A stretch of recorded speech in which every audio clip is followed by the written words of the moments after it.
Hey stream, how's it going? That was weird. I had the notepad up. That's actually quite scary because I have a couple of notepads with like lots of private information I would never want to go online, and I just totally streamed it. Jesus Christ. But it was just the script that we had from last week. Hello everybody, welcome. How's it going? I've been listening to the Lumineers. Just finished the song Angela. Which I'm led to believe by my friends is a popular song at the moment. So yeah, and I'm usually pretty out of touch with music. Never mind, that's my Spotify. What? WP's voice, how I've missed it. Hello everyone. So I threw out like a warning tweet, if you will, yesterday saying to people, hey, this stream might not happen. It has happened, and I had time to make a video, a kind of a shitty video, but I've had time to make a video today as well. So I'm still sort of in flux, as I have been for the past month, but I'm at the, you know how they said there's a light at the end of the tunnel? I'm just walking into the light right now. I'm getting a proper setup going, and yeah, it's going pretty good. So I can actually see stuff now. This microphone is the microphone we'll be using for the next little while until I find a good audio interface to buy. This will be the microphone that we're on for a bit. But yeah, so I'm glad I managed to make it in time, and we can continue as scheduled. My main regret, I'm really sort of sad though. My main regret is this week, or the past 4 days, the videos that I desperately wanted up haven't gone up. So it's a bit farcical actually. The things that I've missed the opportunity for. But anyway, so we're good. Did the Scarlet die? No, it's just the drivers for the Scarlet are annoying, and the build quality on the Scarlet was annoying, and I don't know. It's caused me too much stress and aggro fixing every time. It was never a hardware issue, but I kind of just want to try a different manufacturer. I kind of want to try a different interface, and I don't know. I think that using more products would teach me more about stuff, you know. Like I know what an audio interface does, and I know why it does it, and I know generally what the Scarlet does, but it'll be nice to see what its competition can accomplish too as well. So there's multiple reasons I'm moving away from it. So right now we're not using XLR cables or anything, we're just using a USB mic, thanks to the package that Sennheiser had sent. So yeah, and yes, I know Divinity's out. Please, for the love of God, guys, I'm not going to have played it. Not yet. It's on the list, but it'll be like when Path of Fire is out and stuff sort of starts cooling down, maybe 2-3 weeks after Path of Fire is out, I can sort of go back to an actual schedule style thing, and I can start having a work and personal life balance back. And at that point, I'll find time to play games again, and I'll start picking them up. I still got Nier Automata to play as well, which I have not forgotten, and I've got to find some time to do that. But yeah, Divinity's out. I haven't played any of the PoE stuff either. There's a lot of stuff. This is Fake Inks. What's fake? What's going on here? Let's have a look. I'm the realist. Who just said I'm the realist? Are overlays up? What do you mean are overlays up? As in, can I see people who are subbing and stuff? I can. I can see that Seb 49512 has subbed. So thank you very much, Seb.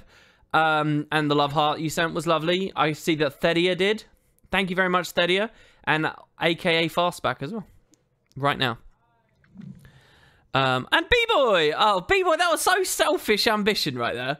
Yeah, I'm not going to sub unless I'm sure that they're there. Anyway, yes, hello, B-Boy. It's nice to see you, dude. It's your boy, B-Boy. It's your boy, B-Boy. Does it work that way? PogChamp. Anyway. Thank you, B-Boy. It's good to see you. Everybody welcome B-Boy back, who's been having struggles, real-life struggles of his own. Nothing like mine. Probably much more sincere to talk about, and that's Hurricane Irma. Lartha says he's about the 100,000th person to ask me. I would love a Let's Play of Divinity Original Sin 2. I'm not going to do a Let's Play of Divinity Original Sin 2. There are other things that I want to do publicly as Wood and Potatoes. However, I will be playing it as a fan and enjoying. Cringy. It's your boy Diddy. Is that a person that says it's your boy? Izzy Vari says you're alive, Huzzah. I am indeed. I've been alive. It's just there are sometimes things that take us out of the world of the internet, and we wish they weren't. I wish I could be plugged. Oh, I don't know whether I wish. I have this weird thing, right? To finish that thought, I wish I could be plugged into the Matrix forever.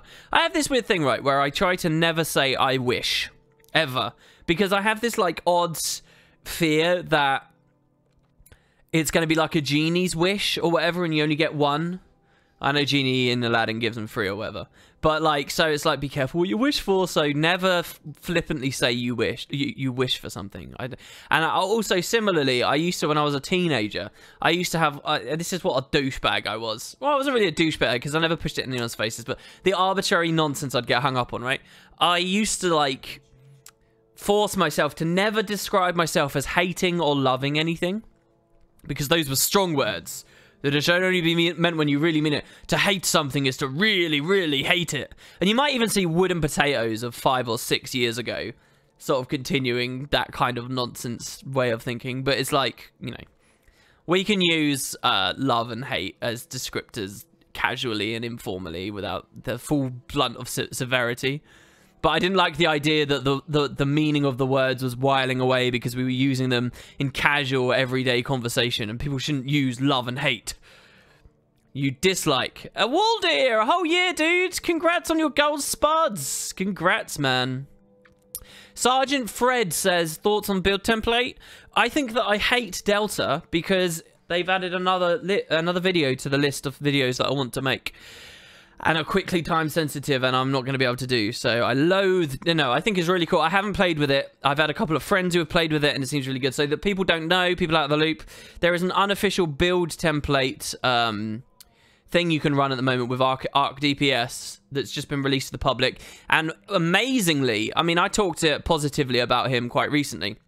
Amazingly, it's been made like in compliance with and in communication with Chris Cleary, and therefore ArenaNet, to be, so it's perfectly okay. It's got ArenaNet seal of approval on it. Basically, they won't provide tech support for it, but it is okay, and that's because it's been made in tandem with, ArenaNet's views about things. And that kind of, I was complimenting the dude the other day, saying that he goes above and beyond his post. Like, he doesn't have to do stuff like that.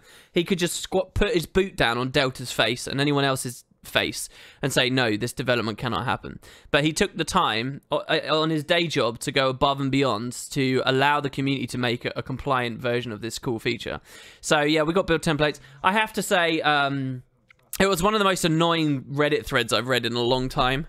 Christ, I went to that Reddit thread for that release, and all I wanted was to see people chit-chatting about the build templates themselves, the builds they'd set up, the feeling of using it, maybe a bit of feedback for Delta on how good it was or how bad it was, and, actually talking about build templates. But it was one of those threads. Do you remember when, I can't remember what video it was anymore. I did a lore video about something, and instead of talking about lore, all anyone had to it was the story and raids thing. All anyone could, I did the Wing 4 lore video. This was where it was, and I desperately wanted to put that up because I wanted to talk about the story of Saul and the Eye of Janthea and the Demon Realm and whether it was real or not real and all of that. That's what I wanted comments on, and I was greeted by a Reddit thread. And I'm very blessed and lucky that people watch me and people enjoy, and want to talk about the videos I do, and they get posted on Reddit, and I'm not sneering at any of that.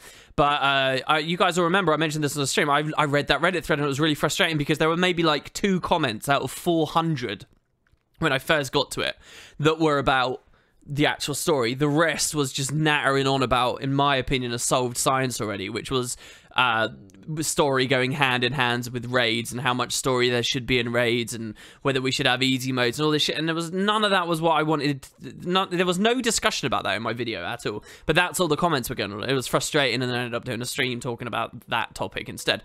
Blah blah blah blah blah. I felt the same with the Delta thread with the build templates. I thought it was really cool, and I wanted to read about the build templates. I wanted to read about the system, see what people had to say about it. People who were using it, how fun it was. And there was like no comments about that, and it was purely just people saying, basically just backhanded ArenaNet and saying, oh, no, we're never going to get it because there's already third-party one, and oh, they're not, blah, blah, blah. Just any excuse for wild, rampant cynicism and just whinging. What an annoying Reddit thread. Same thing again. It was just a bunch of whinging. Anyway, it looks good. I particularly like that it's profession-based. So, and again, I've not ran it, but apparently, if you're on a Mesmer and you open it up, you'll see all your Mesmer templates. But if you go into a Guardian, the ones that will be there will be different. And it sort of just does that automatically. And some people thought it was character-based, but it's not character-based. It's even better than that. It's class-based. So if you have 3 different Mesmers, all of them will share the same selection of build templates. So it's really cool. Who the heck is Clayton? Clayton's a... Wait, Clayton? I know a couple of... What, are we talking about like a movie character right now? WP's obligatory rant about Reddit done. Hey, I don't do all that. I point out very frequently when I really like Reddit, when I think that Reddit's got some great things to say and it's looking good and stuff. Reddit's my favorite system, and it actually annoys me when people generalize Reddit and they're like, what was there was something else funny that happened the other day. Like, I did that video criticizing, I can't believe I almost just described it that way. I did that video talking about the things that Path of Fire didn't do, right? The things it failed to do.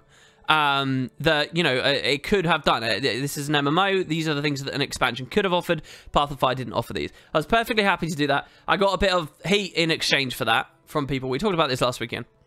But on the Reddit thread, you know, I had someone who came to my defense and they said, oh, don't worry about this, wood and potatoes. People on Reddit are just fanboys. People on Reddit are just idiots that can't take any kind of criticism. People on Reddit are morons. And I saw a couple of the comments to this effect, especially on YouTube. Actually, on YouTube, people were very comfortable slagging off Reddit. And you know, even though these comments were in my defense, I will equally cast anyone who said something like that in the bin, because it's nonsense. It's ridiculous. There is no one Reddit community. That's like such a short-sighted, like, little adolescent kiddie view on the world. Oh, this is Reddit. It's got one view. It's different people, and sometimes different things will get outvoted, and sometimes and like to declare everyone who's on that Reddit a fanboy, or everyone on that Reddit a whinger, or blah blah blah is stupid. The most art you'll ever see me is complaining about ways specific threads go.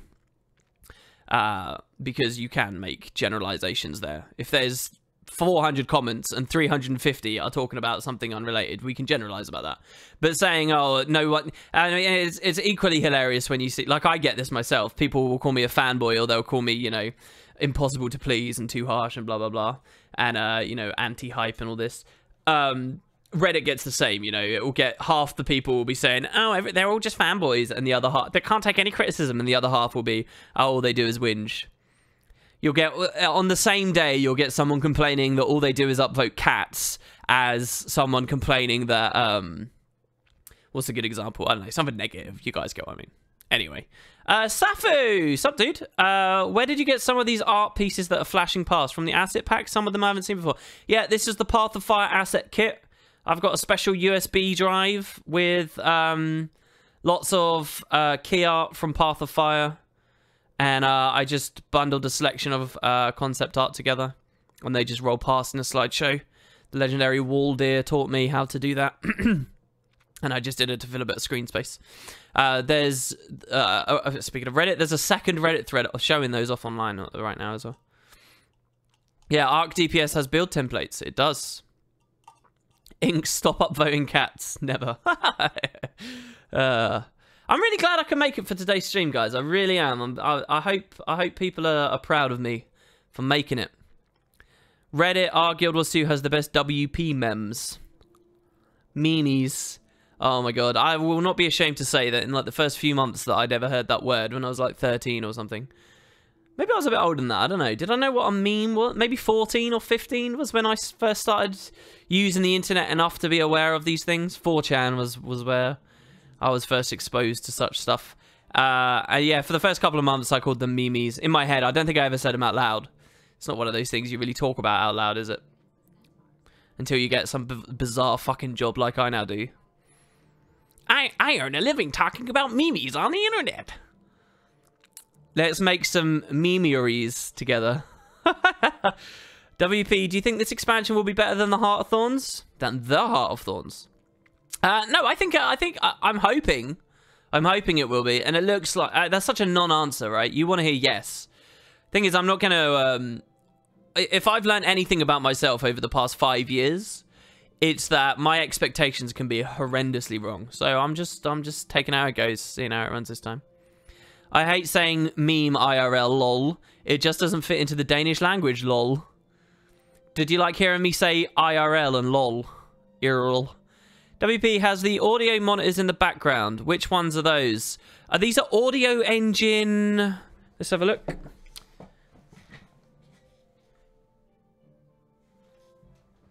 Audio Engine 5s, which I got heavily discounted on. It wasn't Black Friday. You never get anything good on Black Friday. I don't know, especially when you're in the UK. People always make out like it's this great day for internet purchases, and it's not. I got it like what website was it? I got Sony Vegas like ultra cheap as well, physical edition of Sony Vegas off of it as well. But they do it like you get like 1 day notice to buy stuff and then it's gone. But yeah, they're alright. I don't know. I'm not much of an audio snob, I must be honest. So, but they're nice. Yeah, lol, wooden potatoes, keep saying lol. WP, they made a big deal about what the Heart of Thorns is. I'm confused to what the Heart of Thorns was. Did they? When did they make a big deal about that, bro, Derek? One time I was hanging out at the college and there was this nice friendly girl that I was hitting off with, and then she said, Mimi's, and I left away in an angry huff. Please tell me, that's a joke, right? That's a copy pasta. Please tell me that's a joke, a Jules. What, so there was a perfectly nice, friendly, cute girl that you were hitting it off with, as you describe. I'm guessing that there's some suggestion of sexual or romantic interest here. And she said Mimi's, and you left. Jesus, dude. Of course it's a goat facepalm. Well, you never know, JJ Mars. You never know. You get all sorts. Got Sony Vegas super cheap. Okay, mate. No, honestly, I can't remember the name of the website. I wish I could tell you. I found it because I was looking for Sony Vegas. I was on Google Shopping. Believe it or not, I was on Google Shopping. Physical editions of Sony Vegas, because most people do it online. And I got it like 2/3 discounted. That was Sony Vegas Pro 10? I think it was Pro 10. No. It was, or maybe... What are we up now? They're on 15, I think. I'm on the 30-day free trial of 15 right now. Seeing how I feel. And it does render really quickly now. Anyway, I'm sure people aren't interested in this. Pan Nurgle's message was deleted. Ooh. No, it wasn't Pirate Bay. I got to a point where I was like, I want to legitimately own everything I've got. I want to have a proper setup. I don't want to be like genuinely trying to be a professional off of the back of you know, torrented stuff or whatever. I didn't want any part of that. So I washed my hands with it all, and I put the effort in to go legit. And that's also why I haven't upgraded Vegas ever since I bought it. I haven't touched it. None of the new versions. I really scrutinize the new ones because I think they're crazy overpriced for what they are. I don't know. That might be about to change because Pro 15 seems pretty good. And I'm like 10 days into my trial already. When it expires, we'll see. WB is legit. Now, this was like 3-4 years ago. It was a long time ago. I think the last thing I was running that was like not legit was a copy of my operating system. I talked about it on a Visual Wood podcast, actually. Do you think new specs will be balanced, or will it need a fix very soon as it releases? So let me rephrase your question. You're saying, do you think the developers will get perfect balance immediately such that it will never be to be patched? I'll listen to that question and you'll probably know your answer. You torrented FL Studio. Oh, Internet Bandit right here. Whoa, careful, the police might be around. Whoa, do you not think now that Ark has build templates, ArenaNet may not make their own? No, like hell do I think that matters. What did immersive combat mode spurn the development of what's it called in game? Shit. Combat mode? What's it called in game? You know what I mean. That was a third-party thing. It doesn't matter. There's a huge difference. For all the complaining and discussion and, like, hysteria that goes around it, there's a huge difference between something being third-party and something genuinely being in the game. A massive, massive difference. And for what it's worth, there's also an incredible difference between something being in the game and something that's tutorialized and in the game and has its attention brought to properly. There are 3 big steps. And generally speaking, unless you get into that final category I just talked about, updates only have limited value. Action camera, there you go, that's what it's called. So, I don't think that this will slow the devs down on it. I think having a first-party one is going to be very important, we'll see. After speaking to Mike Z at Gamescom, it definitely sounds like build templates are in the works. I think that the devs appreciate the value of them. I don't know whether that means that they are actually coming. So anyway, speaking of... so you had a conversation with Mike Z. Was it good, Captain Slothy? How did you feel? Speaking of that, I had an interesting message on Reddit. Reddit? Why have I got Reddit on my brain? I had an interesting message on Discord, and I hope he doesn't mind me reading it out loud. He's currently playing Overwatch. Lemony. I don't know whether he's here, he can hear, but I'm going to read your message out loud now, Lemony. Your private message to me, Wooden Potatoes. I'm going to broadcast to my audience forevermore. It's going to be embedded on YouTube. Okay, so here we go. Sorry to spam you, but I was hanging around. So this is a message that came to me. I was hanging around Twitch chat at an Aurora Peachy stream. And a viewer said that he had chatted with Mike Z at a meet and greet. So I'm hearing from a person who heard from a person who was in the conversation. Apparently, at this meet and greet, Mike Z revealed that Season 3 was only meant to have 5 episodes. And the 6th episode was only added after Path of Fire was delayed a few months. And I said, wow, really? That's quite crazy news. Is there any kind of citation? And the response was, no, it was just a dude in Twitch chat who had chatted with Mike Z informally at the meet and greet in Europe, I think. Apparently, Mike Z said they weren't entirely happy with how episode 6 turned out. You could rewatch the Twitch stream of Peachy's Guild Gab and watch the chat logs, but that's not really so concrete. Would have been interesting world to live in, though, since we could have gotten the expansion in May or June. So this is all quite interesting to me. Now, this is a completely uncited, you know, unverified comment, but it's an amazing suggestion. It's an incredible comment, and it explains so much about episode 6. In fact, it just goes to verify what I already felt about episode 6, which is that episode 6 is a filler episode. That the finale was Flashpoint. Everything, narratively, it's all Flashpoint. Episode 6 is so clearly... You know, nothing happens for the core narrative. Nothing in episode 6. It's just like, okay, here's a bunch of other stories. Let's just throw those in there. It really explains why episode 6 is the way that it is. And if the whole story is true, I wish the devs had explained that and said, listen, this was going to be a 5-episode arc, but we've added another one on the end here. So set your expectations accordingly. If there had been such a comment before this came out, I think people would have been way more inclined to enjoy this patch. They still wouldn't have liked the amount of bathos and banter that was going on between us and Livia and stuff. But I think it would have been taken a lot better as sort of an extra patch or whatever. So yeah, I think that's quite interesting. Someone says even Massart Brogans. You know, it explains, even think back, way back, right, to Matthew Medina's comment. Speculatively saying around the release of, what was it, episode 2, supposing that if they went to, was it Matthew Medina? Who was it? Suppose it, because wasn't he working on Path of Fire? Anyway, supposing that if they go to Or at some point, maybe he could do the Or translation things. You know, that was a supposition.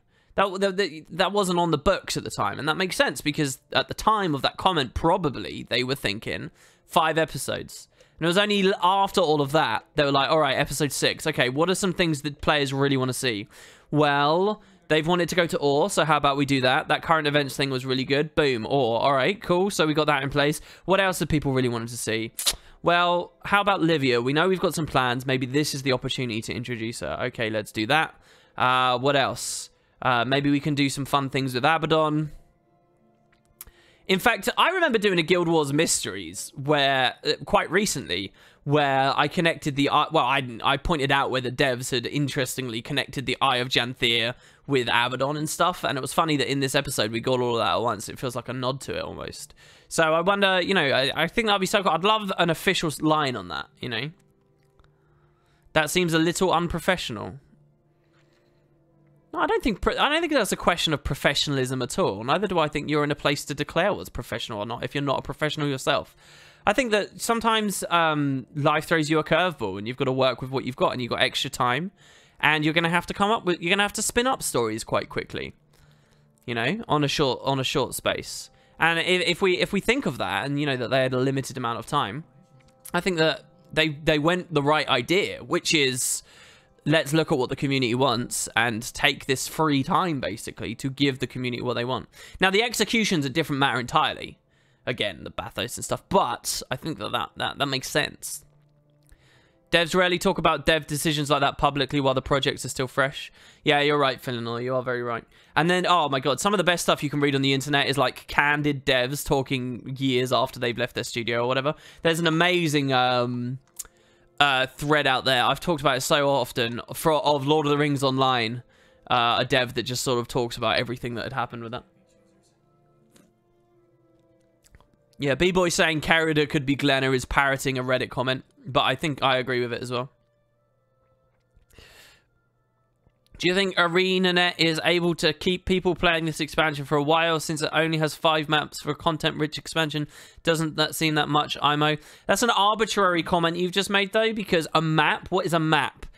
A map could be as small as the Labyrinthine Cliffs. It could be as large as the Desert Borderlands. It could have as much content in it as the Crown Pavilion. It could have as little content in it as Claw Island. It's such an arbitrary thing to talk about, map count. I mean, honestly, it's juvenile. 5 maps doesn't mean anything. How well they incentivize replayability, how long that initial exploration takes, how much story is hooked into it, how many achievements are hooked into it.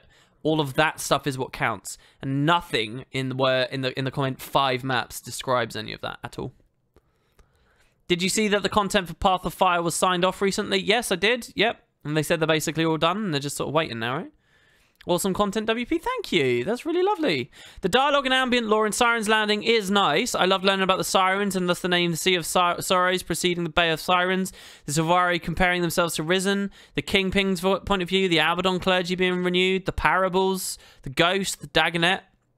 Nice way to tie in both personal story and Heart of Thorns. I agree, Costage. It's a nice way to round out HOT. Getting back to the Sylvari. I agree. I think they did some good stuff there. If they weren't planning on making episode 6, wouldn't the Lazarus storyline have been left unresolved? Now, that's a big takeaway, isn't it, Try to Buy? And I think you're right. I think, yeah, it would have been. See, this is what I view episode 6 as. It was an attempt to please the community by giving closure on a story that originally wasn't scheduled to have closure. WP, read context, facepalm. What context? You're in Twitch chat. You've got to be type in full comments, otherwise you lose context. You think an old god can be revived? Do I think it can? Probably they can construct some way of doing it, but do I think they should? It's probably no. I don't know. Any thought about ArenaNet's post on raid difficulty for the next wing? Yeah, I can't remember exactly. It wasn't Crystal that posted about that and saying that they're not going to split into multiple modes. I really liked that. I thought everything she said was awesome. Very respectable. It's the way I'd want to see development be handled. I liked it. Every little bit of it, actually. That was a while ago. I haven't really had much chance to properly dissect what I've read in the week, but yeah. Wildly off topic, have you seen Harmon Quest? Watching it now, wondered if it's your kind of thing. I think I heard of that the first time. Isn't that like a D&D voice actors thing? I think I read about that, and I actually got a bit depressed, because that's the kind of stuff I'd love to do online, but my competition are way more professional and amazing, and it just put me off a bit. But yeah, it sounded alright. I've never seen it, though. Yeah, it was Crystal. Yeah, it was a forum post, right? Yeah, by the way, there's a new forum. God, guys, we've been talking a long time, half an hour. Who says let's get in game, and let's play some Season 3, shall we? If you guys have anything else you want to talk about, let's do it right here, right now, because I'm going to become a hard man to speak to very soon, baby. Imagine if Balth wanted to res Abaddon just to absorb him. That makes very little sense, because Abaddon's strength and power and magic is now in Cormyr. And Abaddon is Kralkatoric all the time. Please, guys, never write for this franchise. How long after the release until we start doing the guild thing with the Spud Club 2? I've already explained this, so... in 7 days, I will be live right now, right here. In 7 days, literally, this stream next week will be the one and only stream. Path of Fire will be out. 7 days from now, it will be out. And the next stream you watch will be capturing the guild. Right now, in 7 days, we'll be capturing the guild hall. Speaking of which, actually, if you guys take a look here, the Spud Club 2 is currently 198 members. We're not even halfway to full. So if you guys want to join, I've not really explained it very well. I put up one video on my second channel and that's it. We currently have a new branch of the guild, which we're opening. We're going to build up a new hall together. We're going to have a nice big community of friends to play the expansion with. There'll be lots of hustle and bustle and chit chat. We're all trying to have a real community. So if you've got no friends, if you've got no guild, if you want sort of a fresh start with Guild Wars, you want to meet people, you want to really enjoy yourself, do consider joining the Spud Club too. I would really love the more the merrier, because we're not even halfway to filling yet. And we've got 1 week. So check out instructions on how to join in the Discord. It's very easy. You don't need to download a Discord client. You don't need a Discord account. You don't need anything. Just click the link in the chat. And the more the merrier, guys. We've got plenty of space. Plenty. Jules just said it's only half full and it already feels like the most active guild I've ever been in. Yeah, so who's there are incredibly active right now. I mean, if you look, we've got 18. Oh, the main branch has 89 online. And this branch doesn't even have half max members and is already on 50 members almost. But people are very chatty, and that's what's nice. But when you join, if you can be chatty, that would be really nice. Oh, you guys can't see. Hold on. Rip. That was my bad. I was actually in-game and showing you stuff. Man. That Pepsi's good. I've been thinking about the last story instance of episode 6. Did Lazarus actually know Livia? I don't think they ever met, and even if they did, I find it unlikely he'd remember enemy human number 123 just because of the haircut. So Lazarus was there with Saul, Hablion, Dorian, and co. Then Lazarus was there in... I mean, I guess what they're doing... So Lazarus mainly was an Eye of the North quest chain. I guess what they're doing is the suggestion is Livia, as one of the Eye of the North heroes, was present during all those secondary quests. So when we were doing... Kirsch, was it, I think? So when we were figuring all that stuff out, and Justicar Navid and so on, the idea is Livia was there. And what that also suggests, the takeaway from that then is... Livia, the Lazarus knew Ogden, and Lazarus knew... I keep wanting to say Air. For Christ's sake, I always mix them up. Jorah, and Vec, and even like the weird heroes as well. Like, what is it? Karmu, I think, was the one from the tournament.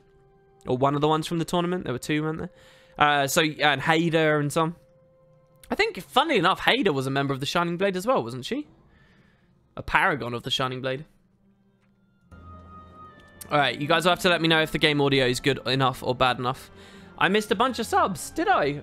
Ellie Monkey, thank you very much for joining the Spud Club. Boris is a great name. Welcome, welcome. Joe Bum, it's good to see you. Betrayed the potato community when I had hash cakes for breakfast. Dear. And Anvi, it's good to see Anvi. Holy shit, we had a 43 viewer host from Merforger1. Wow, Merforger1, thank you. I didn't even notice. That was 20 minutes ago. Oh, God. He just hosted... Oh, I feel terrible. None of those people are still going to be around. Who the hell would stick about just to look at a splash screen like that with a potato? Do you want to see in-game books with real textures, not like the normal Guild Wars 2 font? Obviously. Why would I not want to see that? I legitimately can't think of a downside. I can't think of any position that I could be a devil's advocate on that. It would just be good. It's literally just a question of can they get the time to make it. I've sent you a Discord message for you. Check when you have the time, but it involves an interaction with Mike Z. And while biased, I found it interesting, says Inks. Ooh, Inks, do you mind if I read it out on the stream? It would be nice if we could. What were we going to play, by the way, for episode 6? We were going to go on to another character, weren't we? It was this guy. I think we wanted to play on, but we're in the middle of the Shining Blade instance. All right, Ink says go ahead. Okay, ooh, guys. Ooh. So this is from MMO Inks, a fellow YouTuber, one of the most consistent people on the stream, on the scene, sorry. Deserves your clicks and your eyeballs, guys. So he says here, hey WP. So Aurora Peachy got a message from Mike Z about the last Guild Gab we did. So just so that everyone knows, there are a couple of Guild Wars 2 pods out there. Guild Gab is one of them. Criminally underviewed, as most things in the Guild Wars 2 scene are. But Inks is on it with Peachy. Is that the one where you're on it with RPG Alex? Am I right? Inks? That's one of the other guys in it? Anyway, so they were on Guild Gab. I haven't seen Guild Gab. I very rarely watch it, even at the best of times, and I've had no time this week. Anyway, so on Guild Gab, Ink says, I had made a comment, I being him, I had made a comment, and he asked her to pass a message on to me, where I turned around and mailed him. The comment had to do with Datamined minis and some confusion, but he thought I was talking about the demo and story spoilers involving minis. He went into the demo/game and went through all the vendors looking for spoiler minis, just to double check, and then he asked me to clarify what I was talking about. My takeaway, of course, from this is that I've never had this experience before, and it instills in me a greater deal of confidence we are in the right hands. Not that I think Mo or Colin were ever bad. It's funny because we're talking about it like it's already a done deal and he's already game director. Okay, so I kind of lost the specifics of that story, but I guess what you're saying is it was just nice that you got direct correspondence with the potential future game director just out of nowhere almost. That's cool. I being him. I see you love the pronoun game, Wooden Potatoes. Oh, indeed. The wordier and less scrutable, the better. That is cool. That is cool.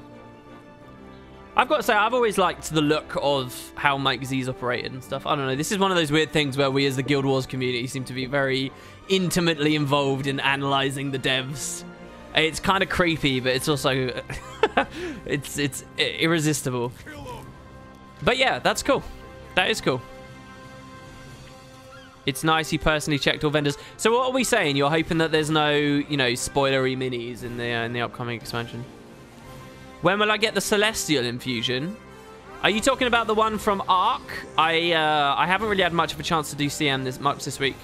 I think I've got like 50 of them, and you need 90 to make the purchase and get lucky on the other. I don't really like the look of it though, so I don't know. Did you just assume my pronounces? I did indeed. Is everyone in that new guild can decorate, or should I pay something to be able to decorate? The new guild has basically no decorations, but yeah, decoration rights will be free for all. You know, if we can get the Spud Club 2 up really good with decorations, we can have decoration competitions and stuff, but I don't know whether it will ever... I mean, honestly, there's been thousands that have spent on the main branch, so I don't know whether that's ever going to be a thing.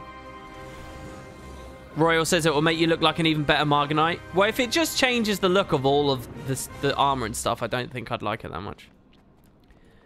Are those balls Aurora? Yeah, they are. This is the legendary trinket Aurora.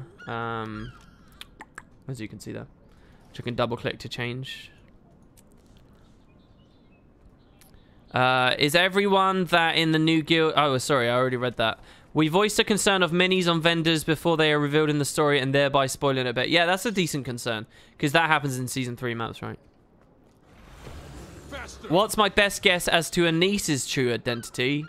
I think that Anise's true identity is... I think she was raised in Kryta. I think it's a woman. I think they were raised as a little girl in Kryta. I think they grew up. I think that later they joined the get this, they joined the Shining Blade, and then I think that they rose to prominence in the Shining Blade, and I think that at that point and throughout their entire life they were called Anise. I think Anise is, hear me out on this, it's a bit crazy, but I think that Anise's true identity might be Anise. And do you know what I think the hint is? I think it's when she comes to us and says, "Hi, I'm Anise." No way, Jose. WP, wasn't there supposed to be a rank between Spud and Ultra Spud? No, it went Sprout, Spud, Ultra Spud, but we don't have Sprouts in the new branch right now because it's just so much micro and bureaucracy and management and stuff, and I don't want to inflict that on the GMs or myself. But she might be older than she looks. That's fine. That doesn't mean she's not a niece still. I don't know. I think the main question as to who's who, if there is still one, is E, and that's it.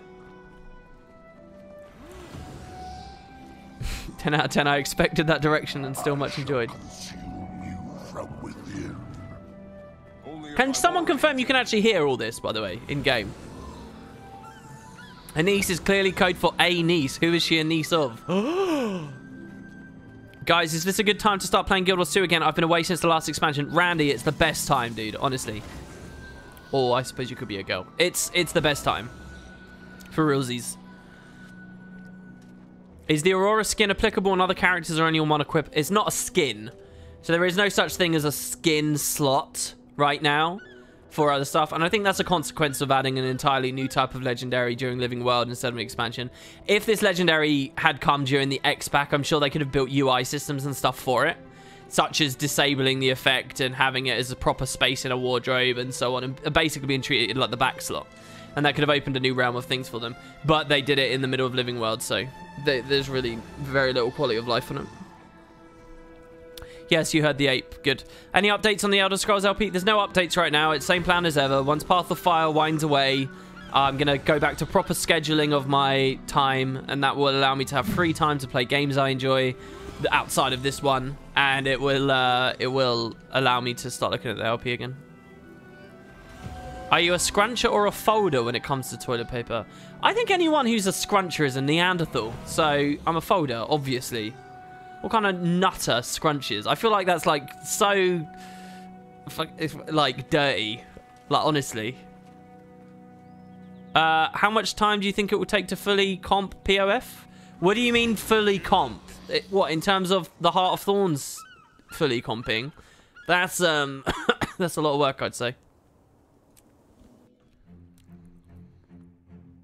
You'll roll it.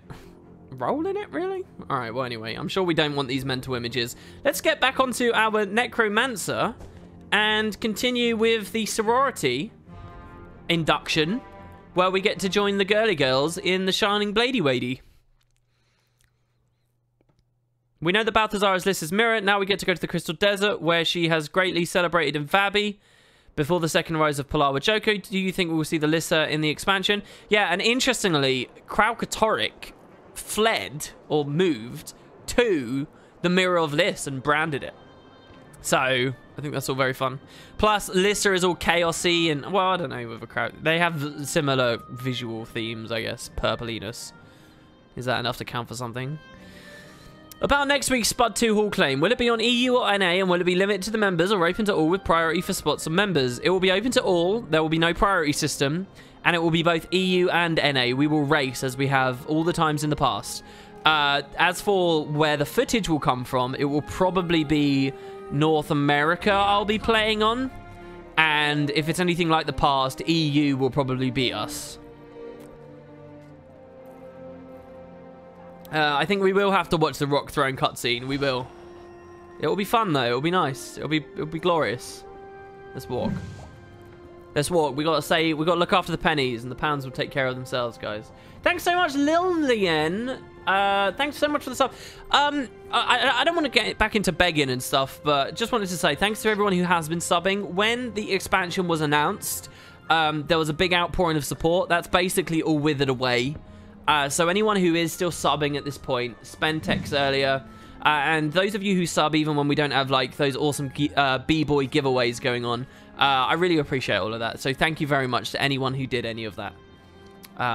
So yeah, it's great to see you all. Adam the Plant, welcome as well. Oh, I've gone the wrong way already. We need to go under the bridge. With PF almost here, have your thoughts changed regarding Condi Reaper Scourge? Not trying to start a hardcore debate, just curious about my view. I don't know, what do you mean on... Well, I believe that the destiny for Reaper should be power, and I believe that the destiny for Scourge should be Condi. And I very much hope that on release of POF, we see another balance patch. And we will see both Bitter Chill go, but more importantly, some power improvements on Reaper's side. That is what I'd like. Why do the Alolan people still believe in the gods? Wouldn't it make more sense if Joko usurped the pantheon in the minds of the people? That's a good point, dude.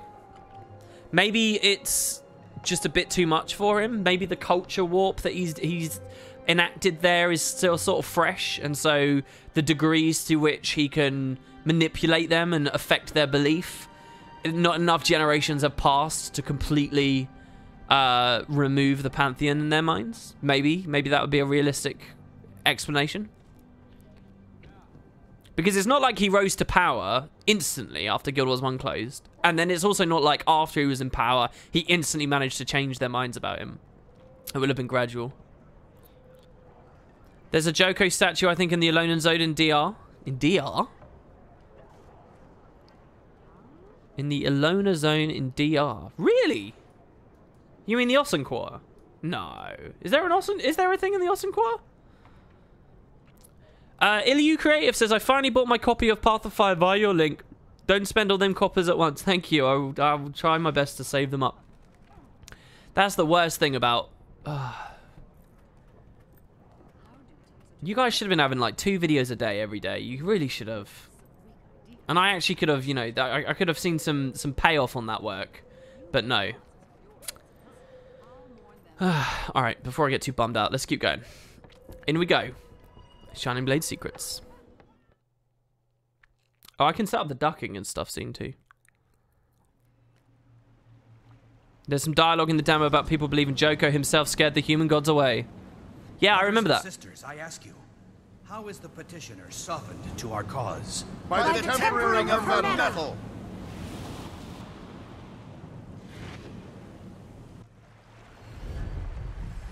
How is the petitioner judged for steadfast integrity?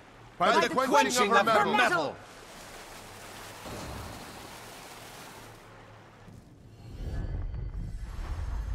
How is the petitioner tested for resolve? By the shaping of her metal. We are the enemies of the Shining Blade. You will reveal all their secrets to us. You will, or your life is forfeit. Then I will take my sincerity to my grave. You are wrong.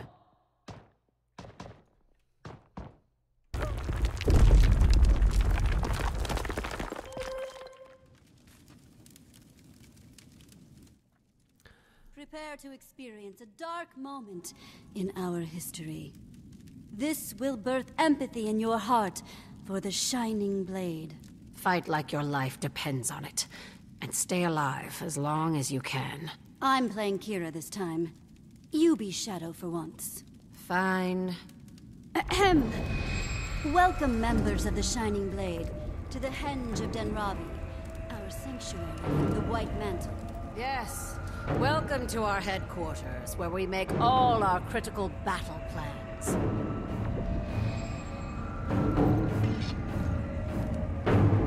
Behold, my White Mantle friends. It's the Shining Blade, just as I promised. Marcus, what dastardly betrayal is this? You sold us out to the White Mantle? How could you? I will slit your traitorous throat. To arms! Kira, get reinforcements. We'll hold the mantle off long enough for you to get away. Go! No, Shadow. You go. You know too much. You cannot be captured. Once you are well, I am dead.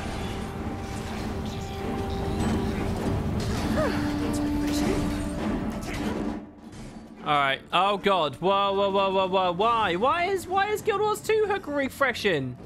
Why? In the middle of this? I was windowed though. I'm not full screened.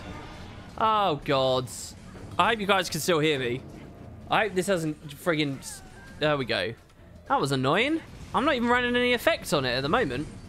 Okay, we're back. That's a lot of conversation there. That's a lot of chit-chat. So, did I already talk about this on last week's stream? I actually can't remember. Did we talk about this bit? I think we did. Because I remember talking about loving it and really enjoying the fact that they opted to do the Henge of Denravi. So yeah, there was that. We hear you and very low game volume. There we go. We'll turn the game volume back up then. I'm a bit scared of messing with the volume controls a lot, unfortunately, guys, because it seems that Guild Wars 2 Hook might mess about, which is unfortunate.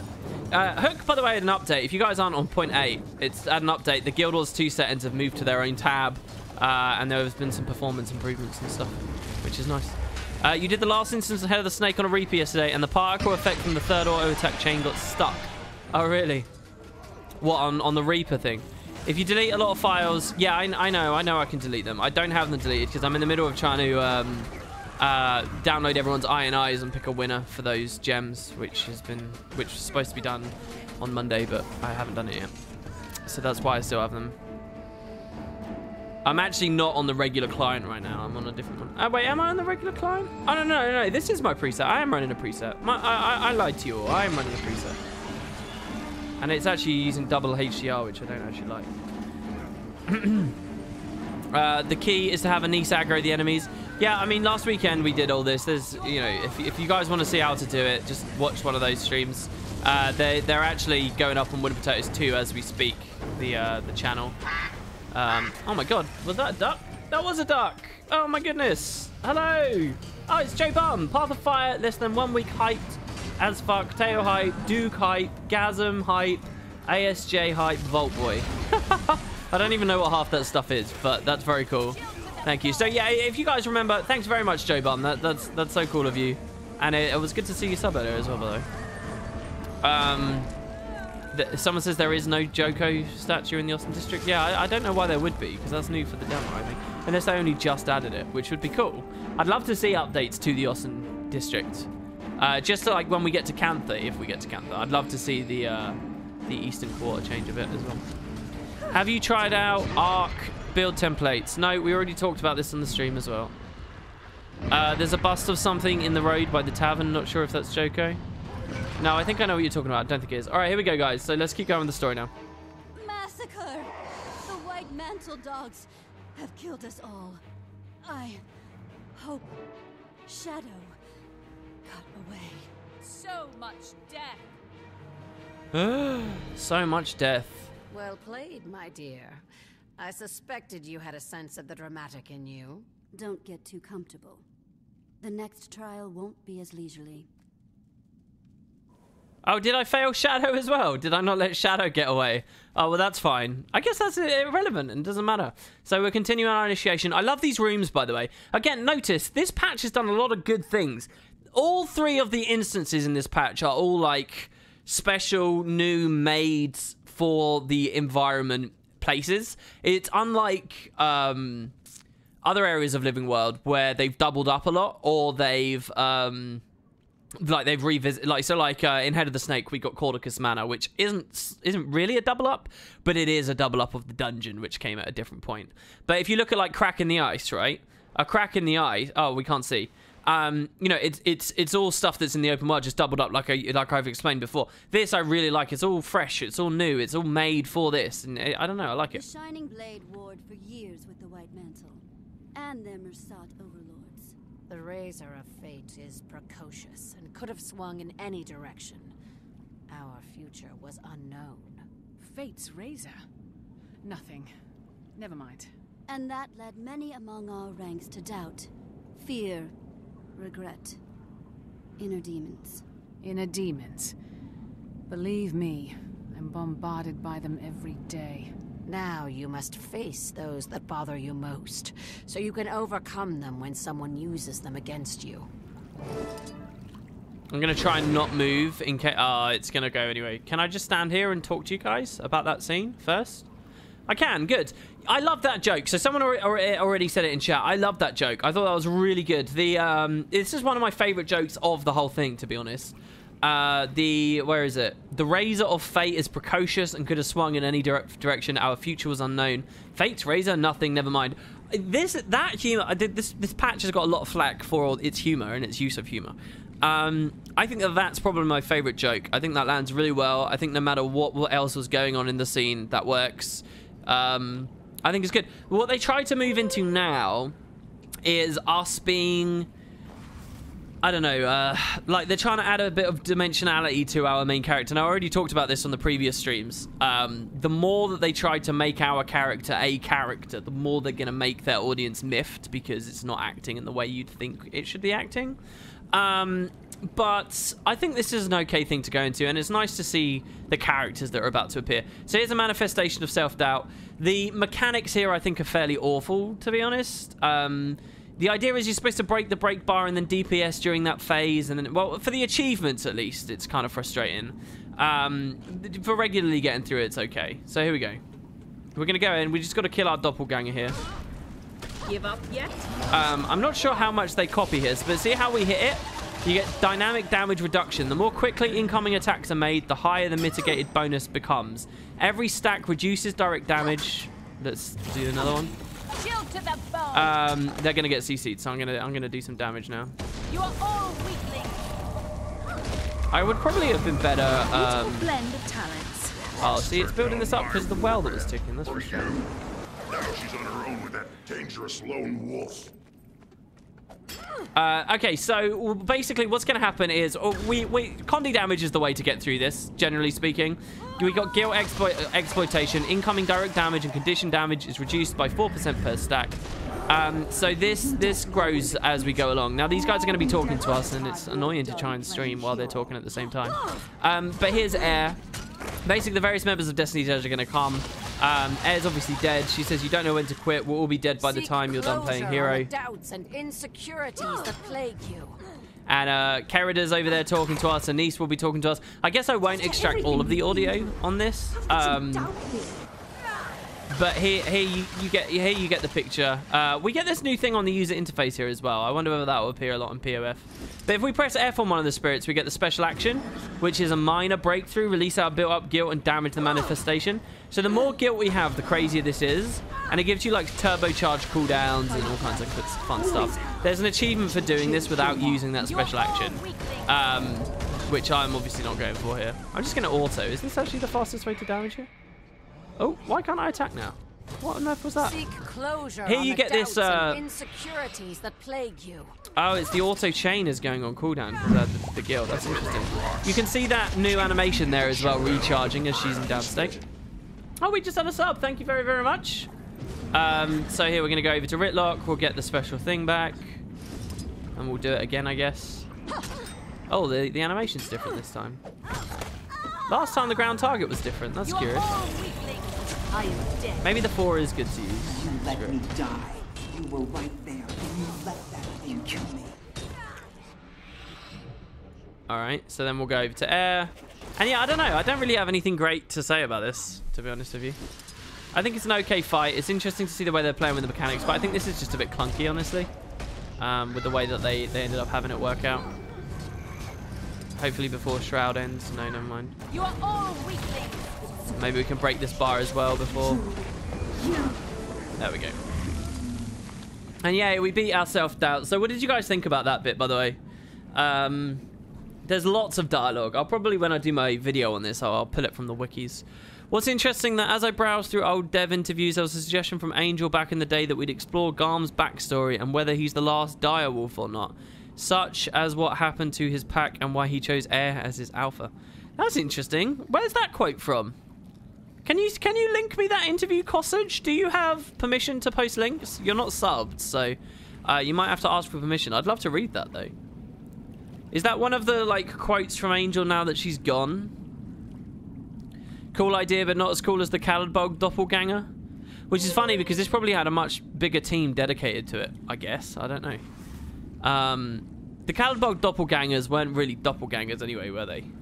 Were they? Oh yeah, the last one was. Well, no, not really. They're just your profession. That's all they copied, wasn't it? I think. I went through it so fast that I didn't understand the achievements on the mechanics very well. Looking back at it, it seems interesting that it's trying to get you to look closely at the mechanics. Yeah, but I think it's just like... It doesn't explain itself well enough, and just the tooltip reading isn't... It's not that fun. I don't know. Now, there's a question. Why would Kraut fly into a region which is mostly worshipped by Lys's followers? I don't know whether it is specifically because of that. Anyway, I don't want to get into any big discussions about that. We're talking about the story right now. Yeah, they just copied your profession. They copied the way your character looks, yes, but in terms of skills and stuff. I mean, they won't... Guild Wars 2 will... I mean, we got the Hall of Ascension probably coming up in the expansion as well, right? Guild Wars 2, as far as I understand it, Guild Wars 2 will never hit the same height of doppelganger fun as Guild Wars 1 did, because Guild Wars 1 played like a... You know, Guild Wars 1 played like a card game, and the way that its build worked were so ingrained into the gameplay that the challenge of beating the doppelganger, if you weren't cheesing it with like empathy or parasitic contagion or spoil victor and stuff like that, if you were actually playing it without using like an AI cheat, and essentially the whole thing was sort of an exercise in cheating the AI, but if you were genuinely doing it, it was really fun. I don't think Guild Wars 2 will ever hit that kind of doppelganger thing. Like, because you'll be like, oh, maybe I'll add a self-heal to my bar so that I can out-sustain it, but then it's got a self-heal. So you're like, oh shit, okay, maybe I'll interrupt for the self-heal, but now he's got an interrupt for your self-heal. And you're like, okay, well maybe I'll add a crippling attack so that I can kite it around while I condi it to death. Oh, but now he can cripple you as well, and it doesn't, you know, and then it's a net. Like every little part, or it was very, very, very fun. Guild Wars 2 will never reach that. I can't imagine any world where Guild Wars 2 reaches that with Guild Wars 2's combat system and the way that Guild Wars 2's AI works and stuff. It's just not going to happen. What do you think will die in the next Game of Thrones spectacular fashion? Weird question. I don't know. Game of Thrones. I don't want to get into critiquing Game of Thrones at the moment. They should have done a Dark Souls and have another player be the enemy. No, that's too against what Guild Wars 2's like. Too much effort for a random fight in an instance like this. I did it with the Khaled Bog current events by removing all my armor and equipping it back after the doppelganger spawned. Really? That's cheesy. That's funny. I don't have permission to post links. The reply was in the Dolyak Express, February 10th, 2014. Thread on the soon-to-be-gone old Guild Wars 2 forums. But I've added it and various other dev replies from interviews with questions and answers on my Guild Wars 2 wiki subpage called Lore Portal once the forums go poof. Cossage, you're a legend. That's so cool, dude. Good job documenting and saving that stuff. Were there boons and condis similar to Guild Wars 2 and Guild Wars 1? Kind of, yes. The equivalent were hexes, enchantments, and conditions. But there was more than that as well, though. It was essentially just like, you know, empower allies and assassin's presence and any kind of maintained active effect via traits. That was essentially what it was. Most of them were boons and most of them were enchantments or hexes, and most of the counterplays revolved around removing hexes or removing enchantments. There were some that existed outside of that, like the perk of a paragon was it essentially had enchantments, but they weren't classified as enchantments. They were classified as chants or anthems or whatever, and because of this, they couldn't be stripped by enchantments. So a classic enchantment was give your allies 50% block. That was Aegis, right? But that could be stripped. Now, if a Paragon did it instead, that was through an anthem, an elite skill defensive anthem, and that couldn't be stripped. Yeah, so there were big differences. But it was, they went to boons and conditions to try and standardize it so you weren't mousing over tooltips too much, and that's essentially the experience that this quest has offered us. I mean, it's one small part in a large game, so maybe it doesn't matter that it deviates, but yeah. Master Exemplar, she has proven her mettle. Do we stand ready to accept her vow? We do. All that remains is a journey through magical darkness to the sacred chamber where you will take the oath. Trust me, I will guide you safely there.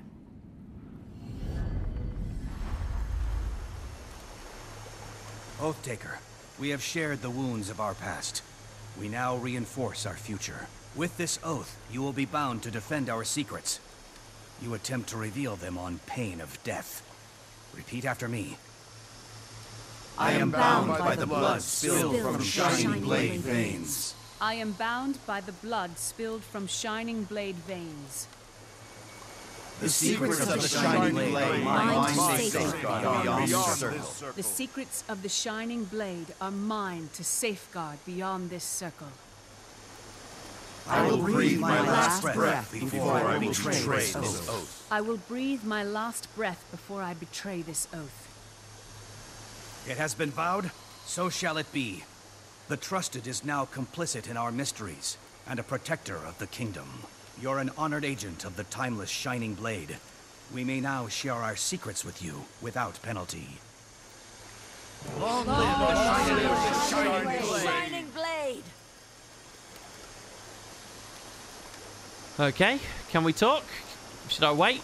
I'm not entirely sure. So, last time we were doing this, I mentioned to you guys the when they're talking in unison like that, that they're slightly desynced, and the point is to make it sound realistic, but unfortunately it doesn't sound realistic, because a desync at the start is realistic, but people naturally harmonize and speak in unison when they're in groups like that, and especially for prolonged periods of time. And they never synchronize towards the end, so that gets to me a little. Someone said, God, the cringe is real. I don't know what's so cringy about that. I always, you know, I'm always very blunt about this. Anyone who declares stuff cringy on the internet, I tend to think is probably quite a cringy person themselves. I'm not quite sure what was so cringy about that. But let's go back through the dialogue. I will breathe my last breath before I will betray this oath. It has been vowed, so it shall be. The Trusted is now complicit in our mysteries and a protector of the kingdom. You're an honored agent of the timeless Shining Blade. We may now share our secrets with you without penalty. So, we did this to get access to their secrets. We are now an honored protector of the kingdom. I don't know whether this was really necessary, because we kind of were a protector of the kingdom anyway, right? I don't know. People are just very offended at this idea that we're now beholden to the Shining Blade. And I think I can get behind that. I think why is a good question to ask with all of this. She's proven her mettle. We do. All that remains is a journey through the magical darkness to the sacred chamber where you take the oath. So this sword, right? This sword has only just been introduced to us. This is the Shining Blade. This never used to exist, though. This is new lore, and I actually quite like it now that I know about the seer thing. When I first saw this on the patch, I didn't like it because I was like, where does this come from? This doesn't mean anything. They've just thrown this in out of nowhere. But it's actually, it's justified its existences. And I think it is a very pretty sword. It's very shiny, isn't it? Someone just described it as quite soulsy, and I agree with that too. Timeless Shining Blade? They're just bigging themselves up. The cult aspect is weird. Everything's cringy on the internet, maybe. Yeah, I don't know. The cult aspect is a bit weird. Is this what we associate the Shining Blade with? Not really. To me, the Shining Blade were all about guerrilla warfare, and, you know, they were a resistance group. They didn't really have a culture in Guild Wars 1, so to speak, beyond the desperation of winning a battle that they were on the losing side of.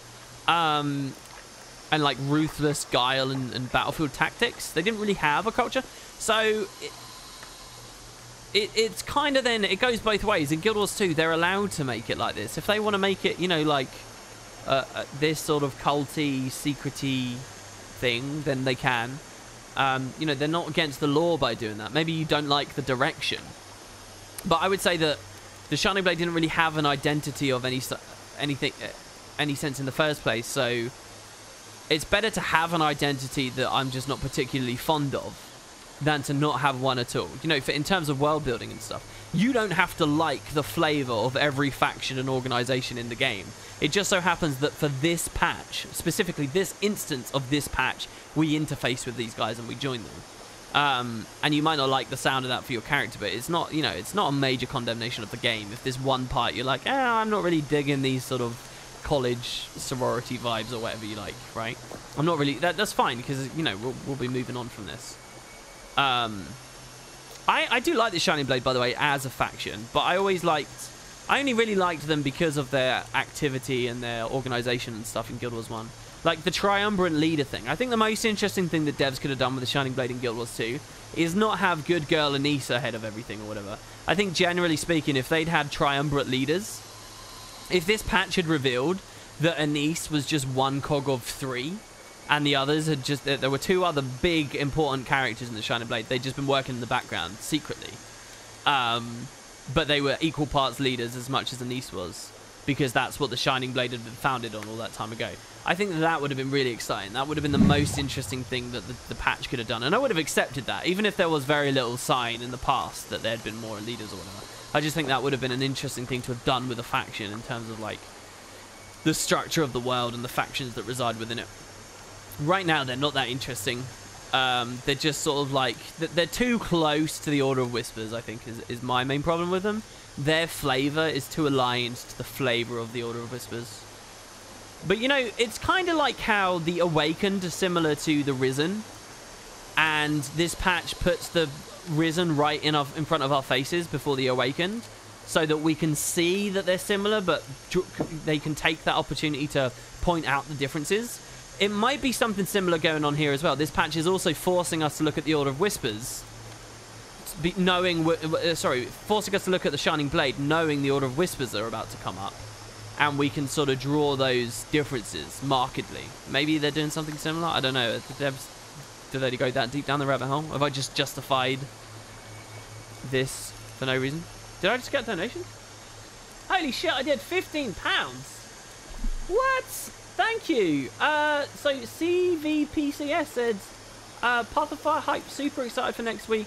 Excited to build up the Vavian Hall in Spud Club 2. Go grab a pint or a few on me to celebrate. Cheers. Thanks so much, dude. That's really lovely of you. Thank you.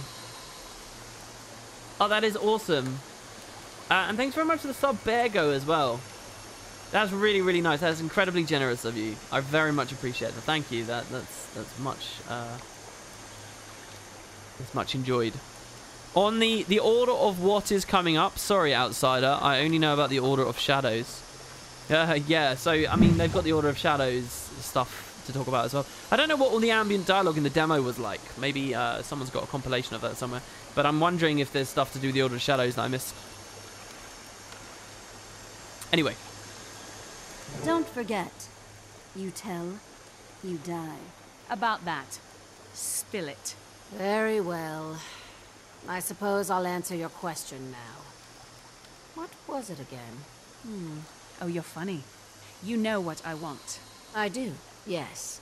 You want Balthazar, and I want Lazarus. As long as the aspects are out there, Kryta isn't safe. You are planning to destroy them? No. Once I have them all, I'll use them to resurrect him. Have you lost your mind? I had a similar reaction, though mine may have included more profanities. When he's up, I'll unleash every ounce of Krytan wrath I possess on him. I'm going to annihilate him, and the Mersat will never be seen again in Tyria. What? We've already hamstrung the White Mantle. Time to extinguish the last Mersat. Are you coming? You think you can find the eye? I'm counting on it. I won't stand in your way, but you can expect an "I told you so" if this goes sideways. Understood. Here's the plan. I've heard conflicting reports on the eye's location. We may have to track a bit. So, we split up. You to Or. I'll have a ship waiting for you in Lion's Arch. We'll meet up once we spot the eye. Trying to ditch me again? Why don't you stop by Ratasum? My guildmate Taimi can give you a comm device like mine. So you can keep track of me, my dear? No, so we can keep track of each other. Alright, there's a lot to talk about here. So first of all, the comm device I actually think is cool, and I think that's been a long time coming. It's nice to get communication with someone else in a timely style. However, I think that this is the first part of the patch that I actually take issue with. I think this idea of bringing Lazarus back, I don't like. So, behind the scenes, I like what they're doing. They've identified that the player base isn't going to feel there was a worthwhile conclusion with the Lazarus thing, and they want to give one, okay? So I kind of get that. Actually, I'm not even sure behind the scenes I like that. So, honestly, this is how I feel about this. I would have liked it if the Lazarus thing had never been touched on again. And when I say never, I really mean never, unless maybe it happened at the Isles of Janthir, way down the line. Maybe not even Guild Wars 2, maybe in a spin-off game or some shit, right? I actually think that would have been fine. Because I found a real, like... What's the word I want? Like, there's poetry, I guess, is the word I want to say, but I don't think that quite fits. But I found there was like a real poetry. There was something really fun and meaningful and cool and interesting about all this Balthazar stuff and all this chaos and all this turmoil and all this talk of Lazarus all around him when the real Lazarus himself never had anything to do with any of it and doesn't even show up. I think that I like that. I think that's really cool. I think that speaks to Lazarus's power. I think that speaks to the magic and the mystery of the Mersat. I think that plays into, like, the general theming of that race in that they were manipulative and you never quite knew where you stood with them. And I like the thought that they had such an impact, such a role on this world, that 250 years after the last ones really were any kind of threat, people are still quivering and people are still, like, they're still a part of schemes and machinations and stuff. I like that. I think, and I love that. That's just a very poetic, fun idea to me. That all of this season 3 stuff happens around Lazarus, and the real Lazarus really was just some dead Mersat, and it was just, you know, just being used. It was just an imposter, and we didn't need to see the real Lazarus. And I think that when the devs made this decision to give him some kind of final conclusion, which was the point of this patch, I think they ruined all of that. And I think also, like, speaking in terms of actual in-game implementation, they ruined something else too. And that's, like, I don't know, when we meet Lazarus later, he speaks like Flazarus, and he walks like Flazarus, and he acts like Flazarus, and I suppose that's all to be expected because Balthazar would want to be a master impersonator in order to sneak it over on us and blah, blah, blah. But I just don't like it. You know, if we'd met the real Lazarus in this patch, but he was markedly different to the Balthazar's interpretation of Lazarus, as in they spoke differently, or they were like a different size maybe or something. I think I would have liked it more, but they didn't even do that. And I don't know, it just, that mystery element, I think was sort of kicked to the floor and then sort of stamped on its face a little bit, you know? And I don't like that, actually. Anyway, and so then the justification, so they made that decision anyway, which I'm not sure I agree with. And then so they're like, okay, so now we need to construct some kind of story that brings the real Lazarus into the picture. And I don't like the plan they went with here. So it's like, we're going to have the good guys resurrect him to kill him to make sure that he will never roam again. I mean, it's a serviceable reasoning. But is it really that fun? Is it? I don't know.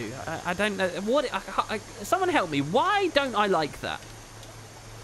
Does anyone else feel sort of similar? Like, do I think it's tacky? Do I think it's cheap? Do I think that it's stupid? Maybe I think it's stupid because, like, you're so scared of Lazarus. It's like what you'd find an evil mastermind on a cartoon do. You know? If Lazarus is such a threat that you can never have him around, why would you, like, to resurrect him? To kill him for good? It really does, it feels like a Saturday morning cartoon plot to me. You know? I'm gonna it's like, imagine this, the evil guy has won in a cartoon, and he's killed the hero, and then he's like, and then it's like 50 years later, and the evil one's like, I miss my nemesis so much, I'm gonna bring it back to life, I'm nothing without the hero, and then they bring him back to life, and then, I don't know, there's something about it, man, there's something about it. I just had another friggin' donation. I want to thank you for the host last time. It was a great experience, and it keeps me streaming Guild Wars 2 now. Really? Mickets? Well, if you're streaming at the end of this, I'll try to remember to host you again. Thank you so much, dude. And I'm glad to have another stream on the scene. So, let's see what people say. It feels shoehorned, anticlimactic. That would undermine the power of the patron god of mesmer magic's ability for deception. Yeah, you're talking about if Balthazar wasn't exactly the same as the Lazarus and so on. I get it. It would have undermined that. It was perhaps a bit too soon and far too short. Well, the thing with that is, Inks, I think that once they made the decision to do this, they had to do it as soon as possible. Because if this happened like 3 years from now, it would have felt like a proper filler patch. It would have been like, oh, we're just randomly going to bring this guy back to kill him. It would have felt really bad. At least right now, the Lazarus stuff is fresh. I am Meki says, I agree with you partly, but like the relics were real, so it was going to be a thing eventually, but the execution was a bit bad. No, I just think that the smart thing to do maybe would have been to have hid the Horcruxes under close lock and key. Not to unravel, like to risk so much. And I think this ties into what I mentioned about Livia as well. Oh look, when you toggle UI, it never turns the shield off. That's interesting. I think it ties into what I talked about with Livia. Livia never hated... If Livia was two things, a protector of Kryta and a hater of the Messiah, she was first and foremost a protector of Kryta, right? That's who this character is. This character does not have a compelling enough reason to hate Lazarus. If first and foremost she hated the Messiah and Kryta was a secondary concern, then this plan makes sense because she'd be more cavalier about that because the be-all and end-all is getting rid of Lazarus. But that's not right. The be-all and end-all is the safety of Kryta. And Kryta is safe. You are endangering Kryta for no reason, putting risk on there. And the devs, is this even lampshading? The devs do express that through Anissa, saying, oh, the plan is bad. But I don't think that's anywhere near enough to sort of shoo the elephant out of the room. I don't know. The problem is they only want to kill him with 2 people. I would assume in an army to take him out. I guess, maybe. Particle Eclipse talks a little bit about what I was a second ago. He said maybe the point is to demonstrate Livia's single-minded determination to wipe out the Messiah for good. That's all well and good, except that's not who this character was, and they've given us no reason to believe that that's who this character is. It's like, except this precise moment here. But I'm not sure to what end that is. I don't think that you're taking it from another angle as though this is explaining, this is giving us character, when actually I think that the character is supposed to be justifying the action, not the action to show us the character. Maybe this is a bit arbitrary. I feel very much the same way. I am very glad to have seen and fought an actual Messiah, but I don't like the implication that there won't be any more, and I love the mystery of Lazarus. Well, that stuff times the we'll get. These videos are going to be so big. There's so much discussion. I've got to find some way to compile it. I'm actually genuinely not looking forward to making these at the moment because there's just so much. The amount you care about characters is proportional to the time you spend with them, have to deal with them. Killing a villain who had 10 minutes of screen time is lame. Maybe that's it. Bringing Lazzy back off him is just classic cliche. They wanted something to move the story and just went with Harry Potter. She says all the time he's alive, he's a threat to Kryta. He's not a threat though. He's nothing. He hasn't been a threat for 250 years. The Horcruxes have been taken and are in control. The White Mantle, the only people that were out there that potentially could have revived him, have just been hamstrung. They just said it themselves. He's not a threat. I think it could have been worked better as a side story, but I don't think they have the resources for that. Imagine if he escapes from this stunt and there's a more longer, elaborate story. I think that could have been fine as well. Yeah, and all of this comes down to the fact this is the big hurrah. This is the end, right? So you won't identify it, but this is the mistake. The moment of the mistake in the writing room is here, I think. It's not later when we kill Lazarus. That decision was made here. But it could be, as you suggested, this is the start of Livia's stories. Her motivations may come to light as the story progresses. That's fine, but none of that is reliant on what they did with Lazarus here. None of that is. They could have done a patch that gave us Livia and developed a character and did it in other terms, and it could have had nothing to do with the Horcruxes. This initiation didn't have to happen. We didn't have to be sworn in or any of that. The fight is mechanically the worst thing in the episode? No, I think the fight is pretty good. We'll see. Maybe I have a different opinion of it playing solo on a Power Reaper. It's been 250 years. Yes, that's fine. Listen, you can justify that the character has changed, but the game hasn't shown it. That's the point. If you have to resort to it in your headcanon, if you have to snake away into your brain to try and justify and connect things that the devs haven't given you, that doesn't make it good storytelling. That doesn't mean that, you know, just because you can say, oh, there's been a 250-year gap and now she may hate the Massart, that hasn't been properly focused on in any way. It's an assumption we have to make to justify weird character actions right now. Which is obviously not about Livia anyway. It's about concluding the Lazarus story. Her character, this assassination of her character, if you will, it's not quite an assassination because it's not that big a deal, but her character shifting here isn't because they want to present an interesting story about Livia changing. Of course it's not. It's a casualty because they want to get Lazarus finished so that the community will stop asking for more Massart stuff. So many missed opportunities. We kill a Massart without infusing her armor. What about contacting the Seers? Yeah, I guess. Why didn't he just use Spectral Agony? Oh, well, that's another bad bit, because they tell us we're closer to the gods anyway in a second, don't they? They're like, oh, you're ascended, by the way. Which is just, like, horrendous. Anyway, so there you go. While it's not a good storytelling, some stories are better not told. They may well simply be boring. No one expects the character to stay the same through 250 years. Phylacteries have been talked about, yes, a few times. I wouldn't say it's common Guild Wars lore, but they have been talked about in a couple of small occasions. So anyway, now the game does another bad thing that I never like. They suggest you should leave the instance when actually there's more to do. So let's wander through. Or I don't know, sometimes this is quite fun. It's very dark here with my reshading. Jesus Christ. Sorry if you guys can't see much. So we get the Shining Blade, and we get a lot of lore here. Oh, there's so much, guys. Now, if Balthazar set a trap with an already resurrected Lazarus, that would have worked well. You could still have worked in Livia easily. Maybe even hint Lazarus and Balthazar have been working together. That's interesting.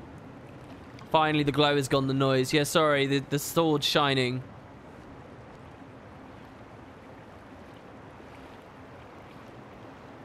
My ears, they're free. Yeah, it's deathly quiet now, isn't it? You haven't seen these dialogues? There's a lot of lore here. Alright, so here we go. We'll get Mahid Fest. Congratulations and welcome to the fold. I believe you will continue to be a strong ally for the Shining Blade, as you were during the White Mantle assault on our city. Thank you for that. You're welcome. May I ask you some questions now that I'm oathbound? Of course, what can I tell you? The White Mantle had all the aspects for the summoning. Why scatter them? They had all but one, the one we got from Cordicus. However, they didn't know that. When the fake Lazarus rose, they assumed it was the real one, and that aspects were still viable. Go on, please. For his protection, they hid them all over Kryta. Exemplar Kerida has been tracking them down ever since we got news that the White Mantle had them. That was our first clue to their location in ages. So, if we talk about the Horcruxes here, the Horcruxes, they resurrected Lazarus, thinking it was the real Lazarus, and then they hid them. I'm not actually sure why they did this either. For his protection? So let's talk through this. Lazarus is a shell. He's broken. He's gone, sort of. Fragments of his soul are in lots of different artifacts. The Messart gather them all together and perform a ritual, thinking that they've succeeded. They haven't. Balthazar's come, because Caudicus did the swap, but never mind. They think they've succeeded. At this point, why do they give a flying fuck about the fragments? Apparently they do, and they hide them, though. At which point now, Livia has been looking for them all. So I don't get that. How do we justify that? That should be part of the main narrative, not inside dialogue. Also, that's kind of janky. Thanks for reading my Discord message. Oh, no worries, Lemony. No worries. So there's also a big gaping plot hole. Justicar Bauer. His schemes were somewhat hinted at, but we never got clarification about his subplot, really. And his personal journey entries are a bit contradictory. Yeah, the Bauer stuff is like... I've had... It might be you, Costage. Someone's been messaging me a lot about Bauer over this season. They're particularly fixated because, yeah, Bauer seems like a bit of a loose thread. So why did the Messart hide them after the summoning? Is it just to justify all this with Livia here? Yeah, we'll read the notes as well. There's tons of them. Why do you think Balthazar duped the White Mantle? I can only conjecture, but the Mantle has been building a network of spies for centuries, ever since we last defeated them. They were a formidable enemy, they were wealthy, and they were sly. And now, they're defeated again. We've dug out their spies and imprisoned those who survived the attack. With Caudicus gone, they have no leverage. He was the true power behind everything they did. So I like that the devs put this here for us. Why did Balthazar dupe the White Mantle? But the subtext, because the player base has been asking this. So, you know, when the devs do this, when they give our player character an opportunity to ask what the community's been asking, that's always great, right? And I love that they did that. That's awesome. But the subtext to this is, why did Balthazar dupe the White Mantle instead of, you know, just appear before the people? And that question doesn't have an answer. Now, you might think, oh, that's a plot hole. But I think that the way they've talked about Path of Fire, there's a suggestion that there is a real answer to that, but it's coming in POF. Right? Because it doesn't matter what assets the White Mantle have. He's fucking Balthazar. All the humans would fall on their knees to worship him if he just came out nice and clean immediately and said, hey, yeah, I'm here to kill Elder Dragons for you. And if someone says, oh, but magic is going crazy, he could say, yeah, don't worry about it. It's fine. I'm going to vacuum up that music. We've got magic. We've got, you know, we've got safety nets in place. Don't worry. But Morgemoth told us to deny him was to embrace oblivion. Don't worry about that. Morgemoth was a manipulator. It's fine. The Elder Dragons just don't like you guys. Believe me, I like you guys. It's cool. It's chill. And now, look, you've got the entire unified human race, probably a bunch of Sylvari, probably a bunch of Norn, probably a bunch of Asura, even some Char alongside with you. If you're Balthazar, you're gonna mess shit up. Not to mention that in POF he's just revealed he's got his forged anyway, so why the fuck does it matter? So, you know, this is not answered. This is not answered. And why he chose to pretend to be Lazarus and stuff needs a good answer. Otherwise, it's going to look like a clunky story thread just so that the devs could try to deal with two different areas of subject material at once. That being the human gods and that being the Messart.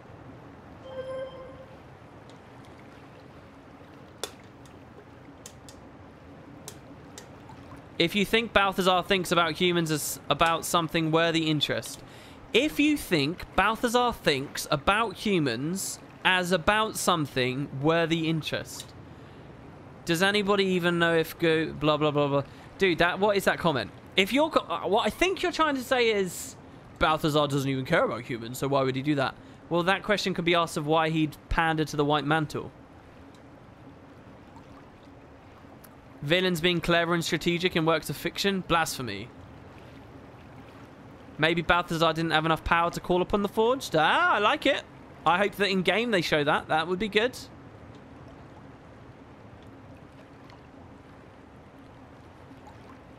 Someone please take the Twitch audio from WP's example and make a video of crappy cut-out mouth movements. Didn't Balthazar just need manpower? Yes, we know he wanted manpower, but he could have got it from several places.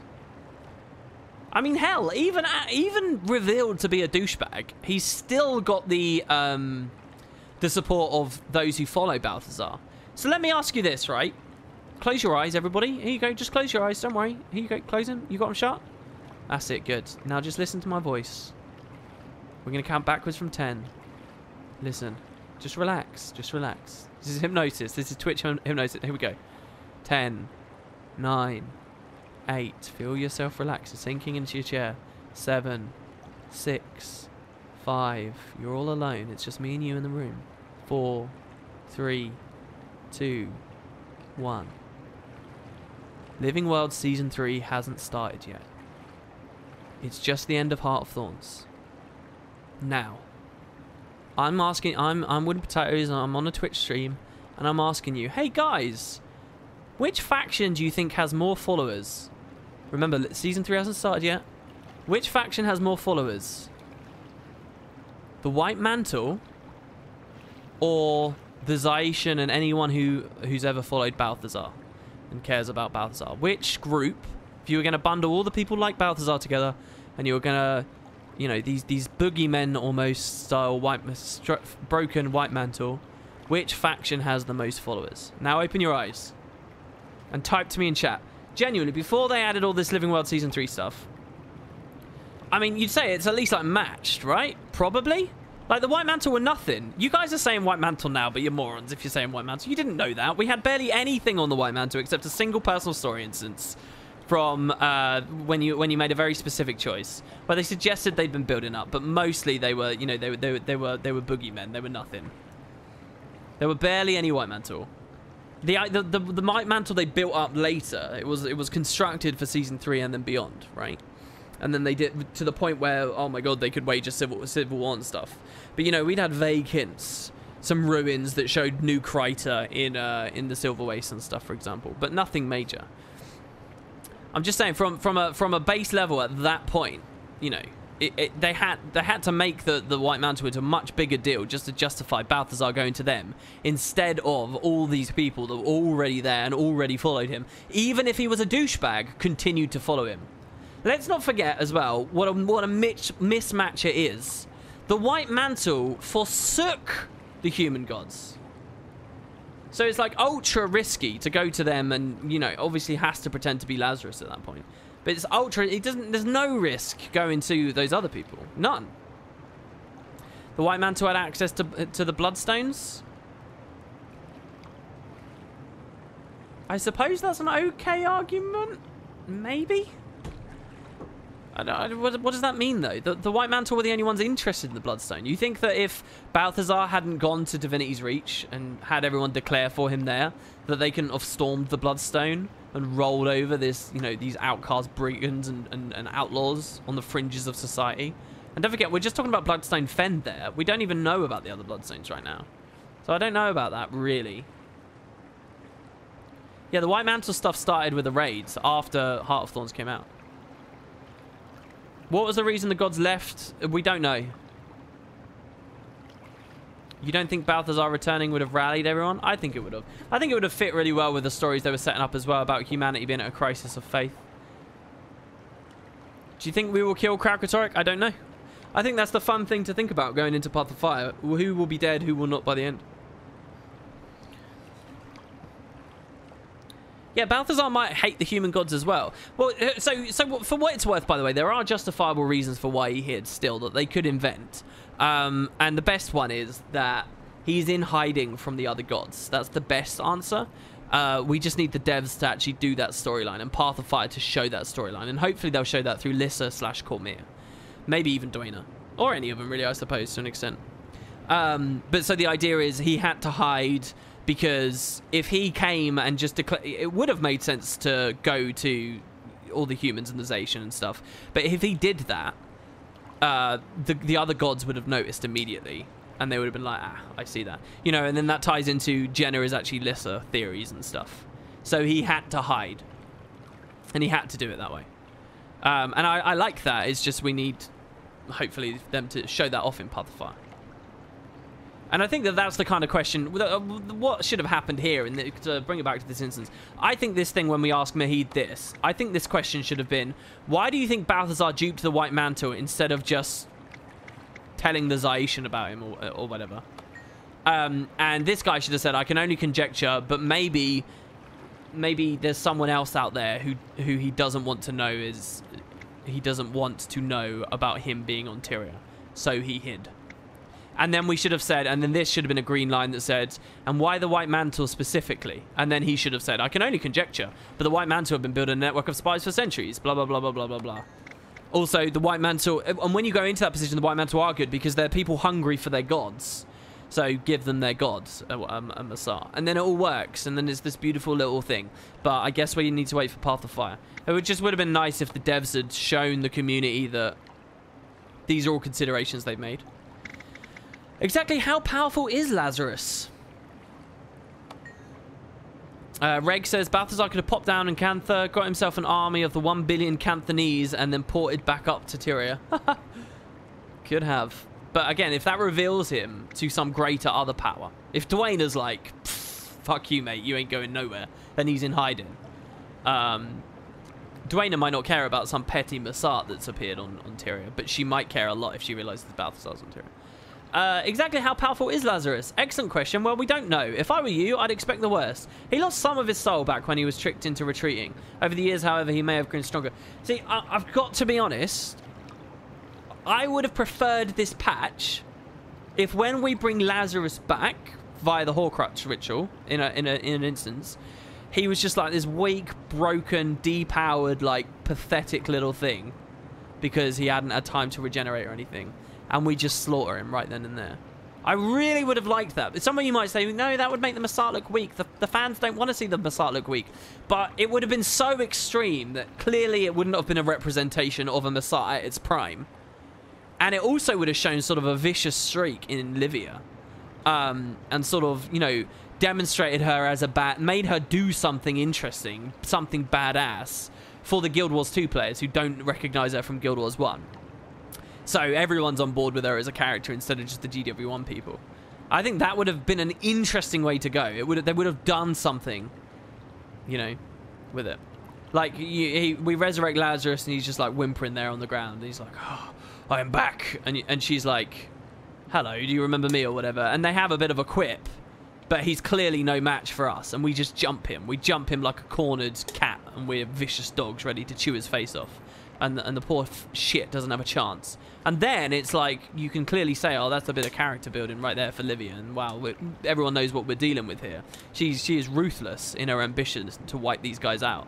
And that still would have preserved a bit of mystery from the true strength of Lazarus and stuff. Instead, it's like, I don't know. Instead, they have to throw in there the whole, oh, we're ascended, and so on and so on and so on. That would have been perfect to quick build a time machine. Sorry, dude.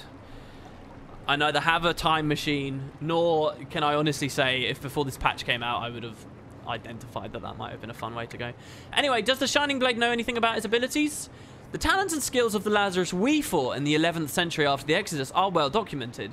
It's been a long time, though, and we don't know anything about what's happened between then and now. Understood. What else do you know? According to our history books, he once used a combination of necromancy and elementalism with great efficacy. If you find and raise him, don't underestimate him. Yep. I like the explicit mention to the two professions we saw him having. That's about it, I guess. And I'll tell you why I like this, by the way. People might not understand, because the fact he was a necro in one instance and he was an elementalist in another instance was like pathetically minor geeky lore BS to fixate on, genuinely. Like, no regular player really would have cared or noticed that very much. But because a couple of people, like, in the lore community did notice, and then it sort of became a known thing, and everyone started parroting it and stuff, it was nice to see the devs paid respect to it.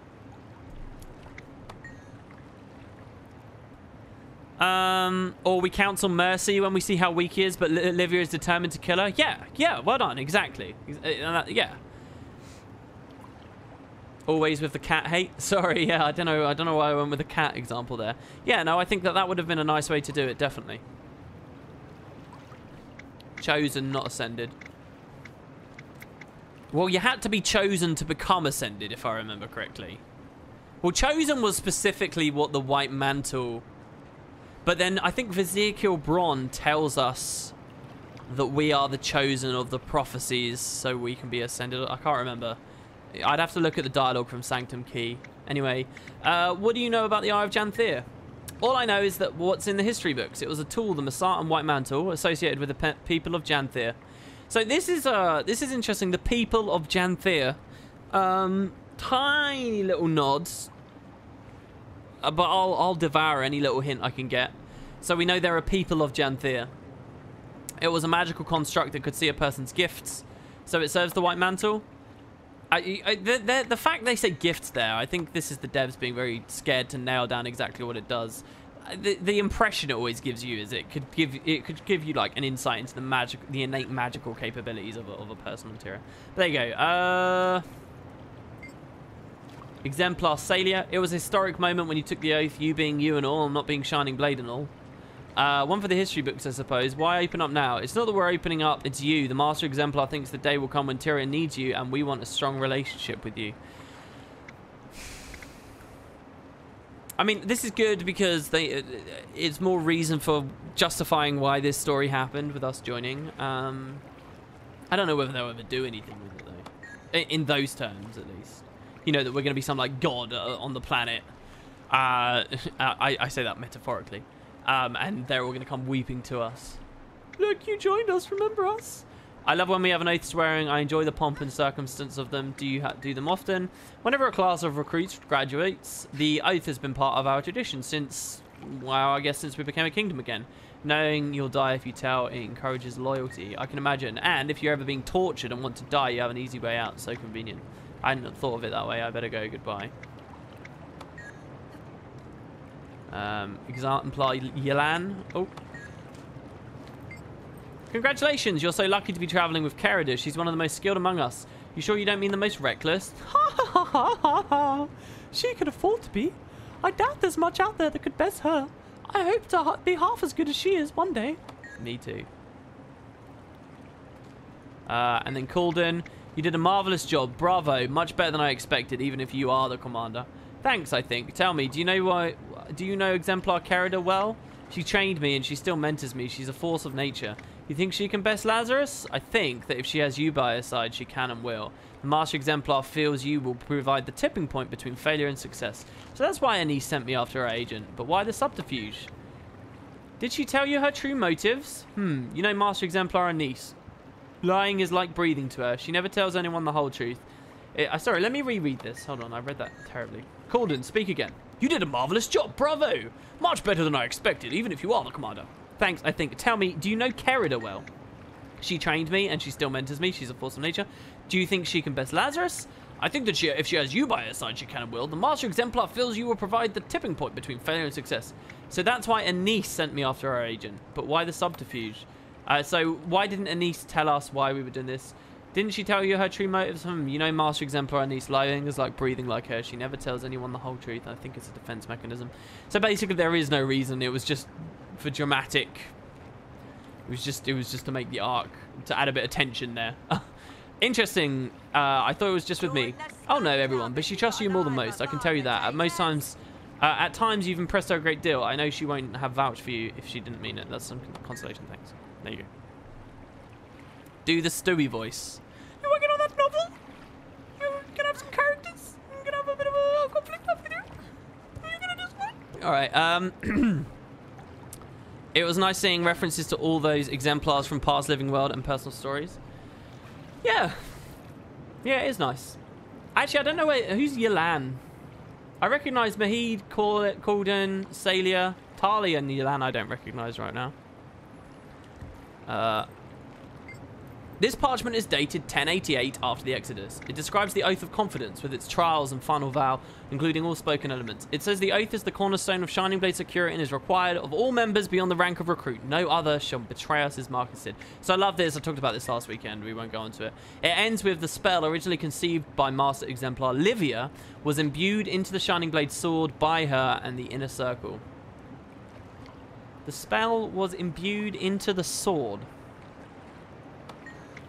Rolled into this parchment is a paper that lists all those who broke their vow and died as a result. It's not a long list. It's not a long list. So I'm just trying to think. So what?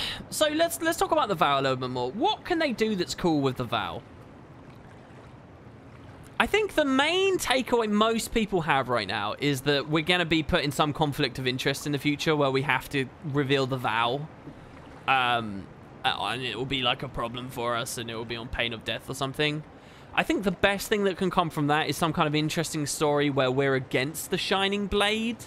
You know, this idea of moving into a world where everyone's vying for power after the Elder Dragons have been eliminated or mostly eliminated. Is very fun, and I like the idea of the Shining Blade almost becoming kind of sinister as a faction vying for power, and we're put at odds with them, but we have this vow that we're beholden to them. I think that's what most people are thinking of. I wonder if there's another way they can go with it, though, which is if the sword is what's needed for the vows to have any work. And they're deliberately saying here, a lot of people are keeping oaths, and they've not broken them. There's tons of oaths out there. There's loads of secrets, basically. There's lots of deadly, dark, terrible secrets, but they won't get out because of this thing. I wonder if another way that the devs could go to make this interesting, to justify this arc in this episode, is what if the sword is destroyed, or the enchantment upon the sword is destroyed, and all the oaths... none of them are binding anymore. And this would probably be better for the community, because those who have been offended by this patch that their jolly Norn joined it and didn't understand why, and don't like the idea of being beholden to them, then it's fine. None of these people are so offended by the idea of this arc. But also, then what's interesting about that is if the oath suddenly mean nothing, and there's all these people keeping secrets, then all these secrets would suddenly spill out and perhaps reveal, you know, interesting developments that take us in other places, that spiral off of the Shining Blade in various sort of dark things that the Shining Blade have done, secrets from other races, and, you know, meetings and blah blah blah blah blah blah blah. And maybe then that's what spurs development of a bunch of new stories, and then that also means that this whole patch has meaning, but not in sort of a tacky way. That would be another way to go. The sword is destroyed in the end of the episode. I didn't remember that. So, they could do that then? Doesn't one of them talk about Avinia? Yeah, we'll get to that in a second. The best thing about vows is the number of them in the word through. Yeah.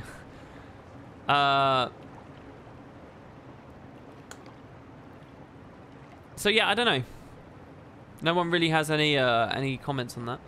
I guess if the sword was destroyed, they would have drawn some attention to it, wouldn't they? And it wouldn't have been such a side thing. Inside an ornate border, obviously meant to represent Divinity's Reach, the scroll bears the text of a speech by the Master Exemplar at the official opening of the city.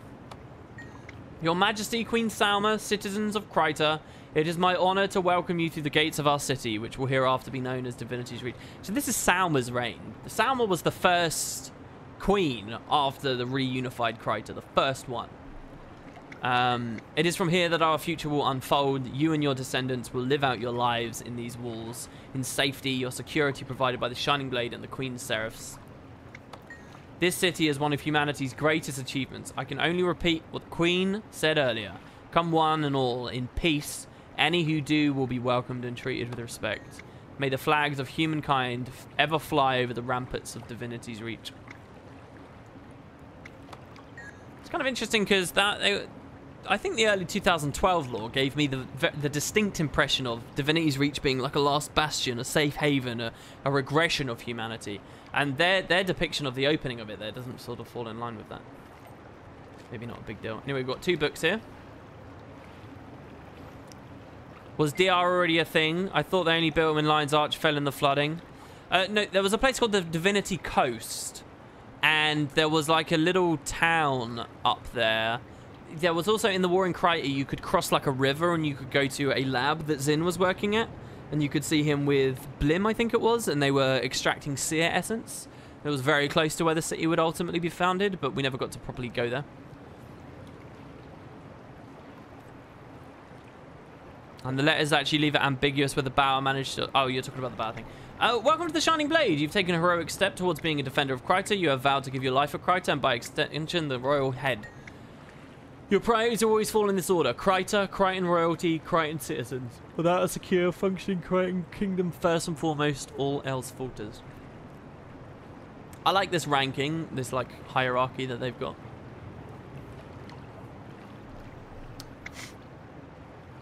So what this means is you can, well, how would I describe this? You can kill the Crichton citizens in the name of the royalty, and you can kill the royalty in the name of the country or the kingdom. Or you can do ill to this in favor of this. You can do ill to this.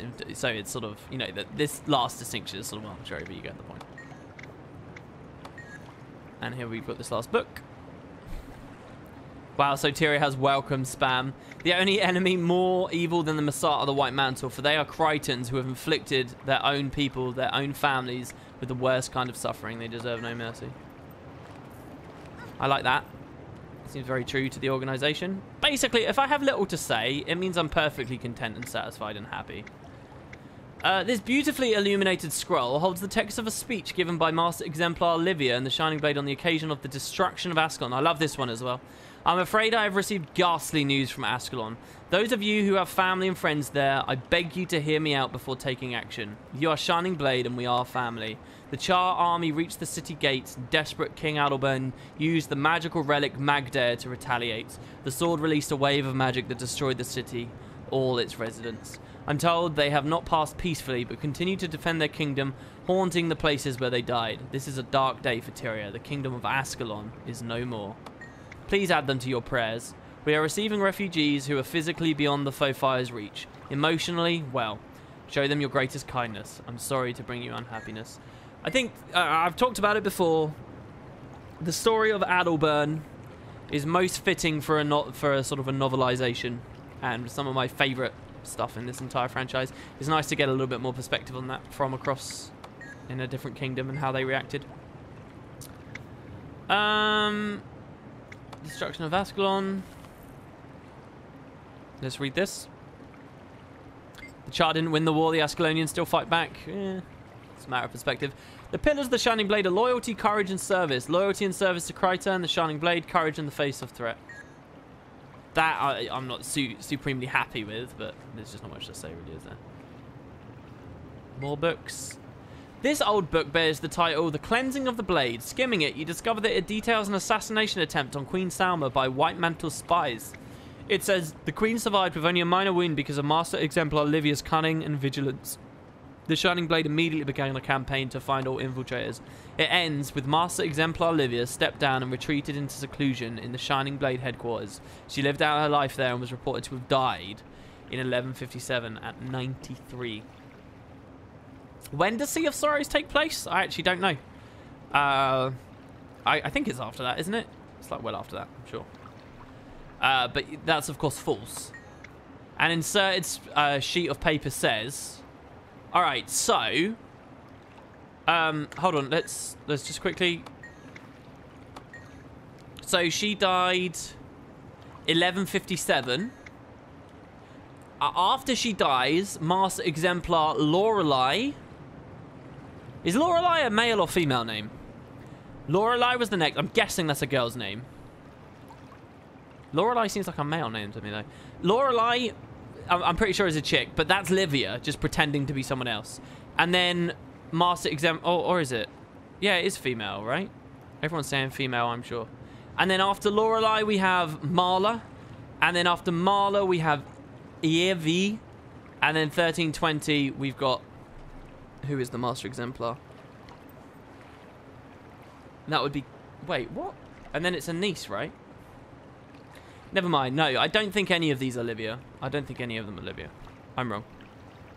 I don't think they're all Livias. I don't think they are. Because I think that Ievi here, Eve, how we say her name, I think that's E. I think this is E, which is a whole other discussion to get into. I don't know how I'm going to do these videos. I don't know how I'm going to... Because there's too much. I don't know how I'm going to do these videos. Fuck me. I'll talk about that in a second. Lorelei is based on German folklore. This old book bears the title The Cleansing of the Blade. Skimming it, you discover that it details an assassination attempt. I already read that. The attached is a flyer that looks a bit weathered. It has a pinhole at the top as if it were nailed up for all to see. Along one side, there's a drawing of 2 Sylvari, 1 male, 1 female. Today is a landmark day for the Shining Blade and for the Kingdom of Kryta. We have made official the trade agreement with Lion's Arch. We are optimistic that this will benefit both of our societies. Master Exemplar Eve would like everyone to be aware of the new race that has appeared in Tyria. They call themselves Sylvari and are formed of plant matter. All evidence, including direct contact in their forest home, indicates they are gracious, honourable and kind. You need not fear them more than you would a stranger of your own race. Please remember that Divinity's Reach is known for its hospitality. The Shining Blade will respond harshly if any of our new friends are subjected to criminal abuse. So there you go. We get to see a bit of what E was doing there. Could I edit the stream and post it on the first channel? I don't know.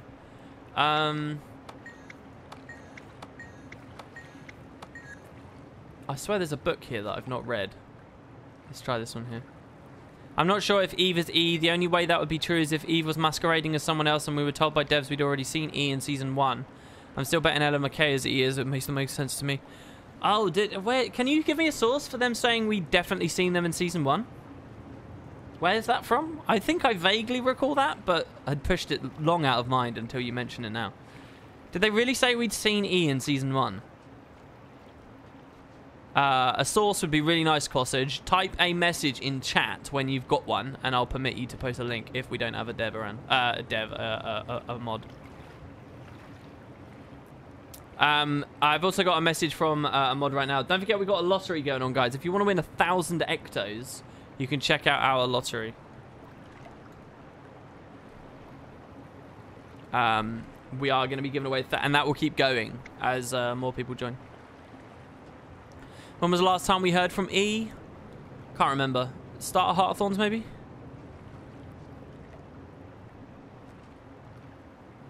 The letters? What letters? Oh, it was episode 4. There you go. Updated versions of it have been... Oh, yeah. The Head of the Snake. We heard about E doing stuff. Yeah. You guys are right. It was episode 4. And they had that big vested interest in Kryta. Alright, so that's all of those. There's tons going on here, though, by the way. There's, like, tons. So much I'm not even going to be able to grab it all.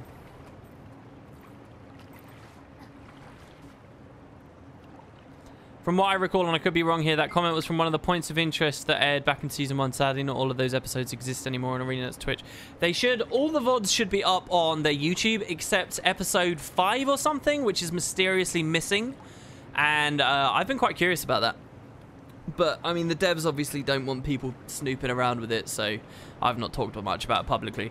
But yeah, mysteriously, they deleted one of the points of interest, one of the earliest ones, and they deleted the link they had to it on the official website too.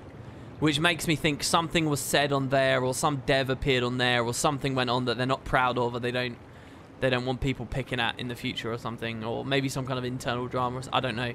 But one of them's missing. The rest of it should be on their YouTube, though. It's basically impossible that Ellen Keel is E. In the Head of the Snake, we learn that E has the power to command the Seraph. A Lion Guard captain does not have that power. Yeah, for sure. I didn't say Ellen Keel was E, did I? Who said Ellen Keel was E? Anyway, the Pillars of the Shining Blade... We already read that. Oh, hold the phone. So every time I find one of these books from the achievement, do they appear on the desk? Is that what happens? Because I felt like there were way too many things here. Is that what happens? That's quite curious. Let's read this book. Well, that missing POI episode was the last one Kate Welch appeared in before she left ArenaNet. Oh, so it could be something to do with that? Maybe? This copy of the Shining Blade manual, written by Master Exemplar Bartholos. Bartholos is very cool, by the way. In 1089 AE, is a first edition. Updated versions of it have been handed out to recruits ever since.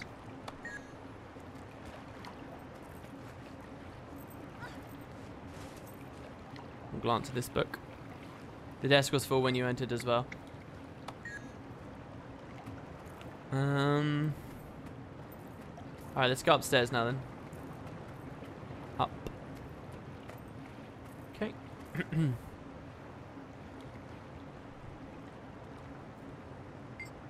I think this might be the one with the E hint. Let's see. Maybe. I, Bartholos, in 1088 after the Exodus, offer this volume to future generations of Shining Blade with hope that it will inspire and inform them, thereby increasing their commitment to the Shining Blade's values. Even as I write the final notes, I'm preparing to become the captain of the Seraph Guard, commissioned by Queen Salma herself. I leave my duties in the capable hands of Master Exemplar Livia. Livia, a respected friend who fought by my side on many occasions, will take the Shining Blade into the future with an emphasis on loyalty, courage, and service. The White Mantle are not gone. They're hiding, recuperating their strength, and one day, I predict, the Zealots will return. Carry on our tradition and never let your guard down. And he was right.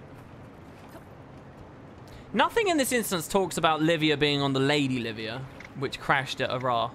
This is an official scroll with the Shining Blade symbol at the top. It has multiple signatures upon it, including Queen Jenna, Master Exemplar Eve, Anise, and 2 unfamiliar witnesses. Okay, so check this out. Check this out.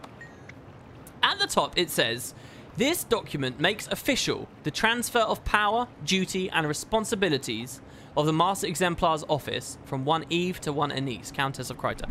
So, we've heard about all the exemplars that existed. It went Anise, and then Lorelei, and then Mannerly. Who was the next one? Marla, and then her, Eve, right? But they've given us this express moment of... They're giving us extra insight into the moment where this chick steps down and Livia steps up. And the idea is that Eve didn't die. This was a formal procedure. Eve was still well and truly alive and fine, right? But so listen, look at how they hint at what Eve is doing. So Eve is Master Exemplar of the Shining Blade. What have we got here? A well-connected character that cares about Kryta, has all the qualifying, and a name that starts with E, has all the qualifying things to potentially be E, all right? So this is the ceremony where this character, Eve, steps down, and Anise steps up. The transfer is complete and immediate. The Kingdom of Kryta thanks the outgoing Master Exemplar for his service. If the parties have anything to add, please write it below. I, Eve, have loved the Shining Blade as my own family, and that will not change. I have responsibilities that may occasionally take me away, and you deserve a leader dedicated to leading you. I have responsibilities. They're not down and out. They're not gone. They're doing shit around the world. I, Anise, will fulfill my duties to the best of my ability. I have large shoes to fill. Thank you, Eve, for your many years of service to Kingdom and Queen. Now, remember, in Season 2, Anise expressly points out that Eve had dirt on... what's her name? Bitchy McBitchface that we convicted and then killed in Season 3. You know, the White Mantle sympathizer chick. Right?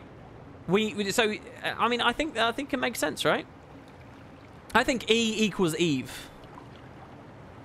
Alright, so, and that all works out. Now, let's just be prepared. Right, so Cordis has already said in chat, has leapt ahead, and I agree with what he's saying. And this was something I talked about a while ago that I don't like, right? Cordis says this. So, you're saying that E has only just been introduced to us with Episode 6. That's cheap. And you're damn right. I think that would be cheap.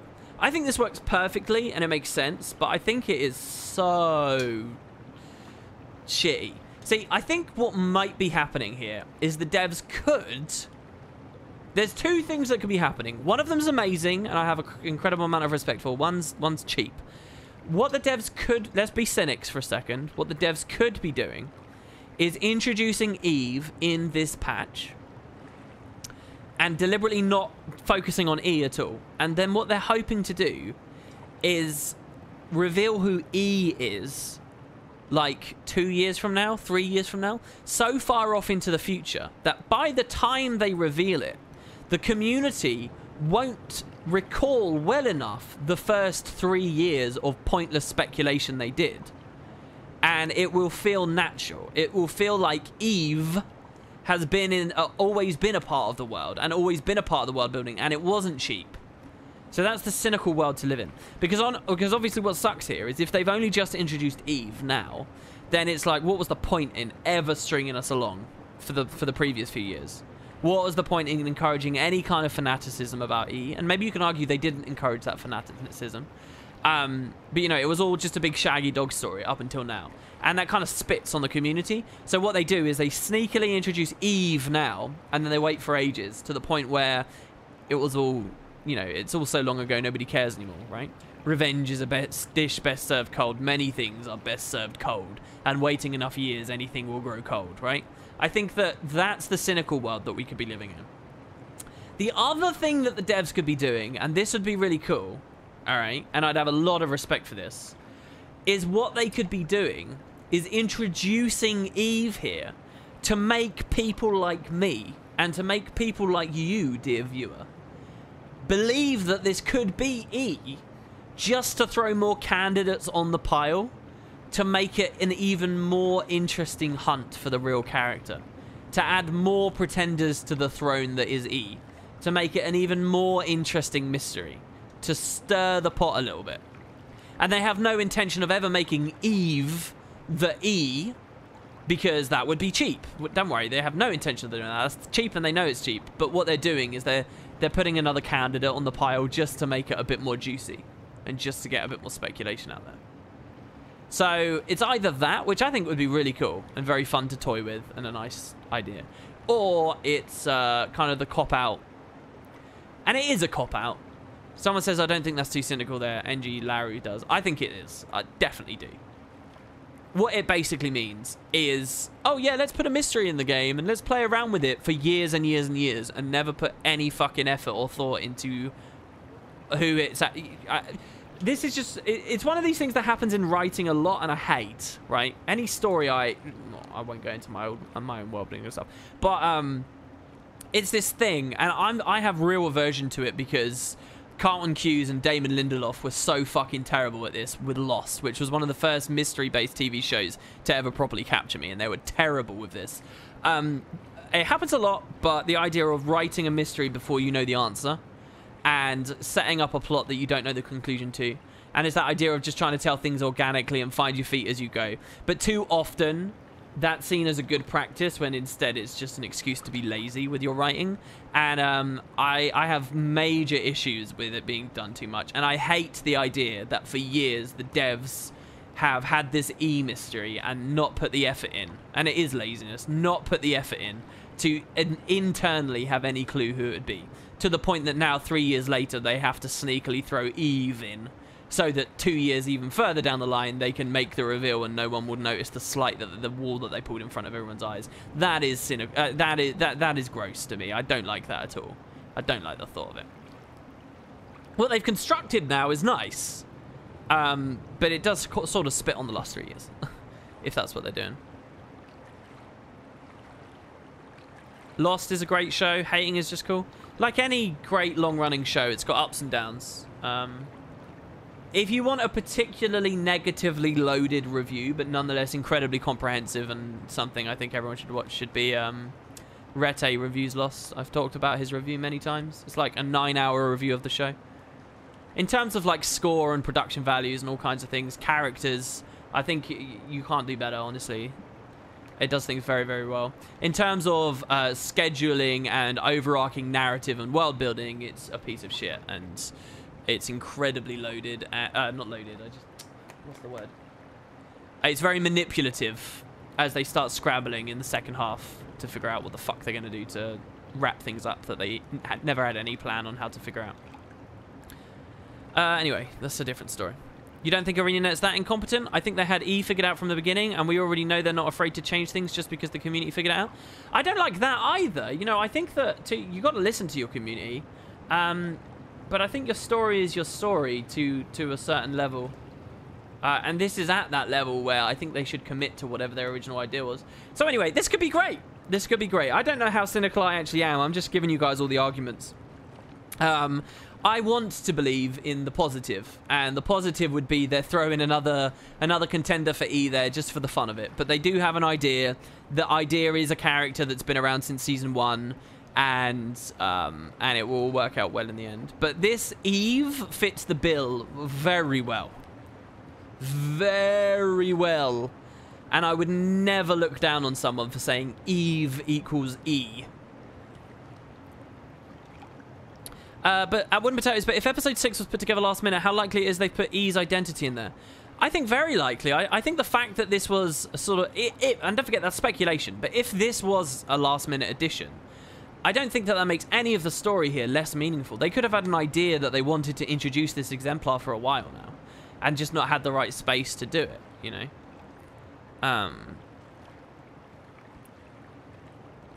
And this isn't the reveal anyway. This is just the setup for it. You are E, you have a split personality, or it's you from the future from a dimension you are Asura. Do you know what, Sinterklaas? I actually think I would be pretty down with that. I think that would be hilarious. That would be so wild and weird. I mean, they're clearly trying to make our character an actual character with regrets and, you know, paranoia and, you know, ambition and stuff. That would be hilarious. You know, one of my favorite things that ever did in Guild Wars 1 was in the Winds of Change arc, where our player character essentially murdered a bunch of people. And we were like, oh shit, I was kind of the bad guy there, sorry. I thought that was a really cool thing that they did. What if that character and Eve are the same character? What character and Eve? Fight Club or Mr. Robot? Yeah, something like that. Alright, well, anyway, there you go. Upon a handwritten scroll, the words of a speech given by Master Exemplar, there we go, Marla have begun to fade with age. Some words are marked out, as if this was her personal copy. Today is a landmark day for the Shining Blade and for the Kingdom of Kryta. We have made the official trade agreement with Lion's Arch. We are optimistic this will benefit both of our societies. It will undoubtedly bring more strangers into our cities and into our streets, and so each and every one of us needs to remain vigilant. Not all will be friendly. On a more personal note, I'd like to announce that I'll be stepping down as Master Exemplar. The time has come for a new face to take the lead. I joined at 25, and 65 years later, I am done. I love that. I am done. It almost sounds like she doesn't like the job anymore. Please add them to your prayers. We are receiving refugees who are physically beyond the Fofire's reach, emotionally well. Show them your greatest kindness. I'm sorry to bring you unhappiness. Wait, well, I lost the thread there. What? Today's... They've opened a trade agreement with Lion's Arch. Bring strangers. On a personal note, the time has come. Please add them to your prayers. We're receiving refugees who are physically beyond... Why is this thing to do with Ascalon just bunged in here? What?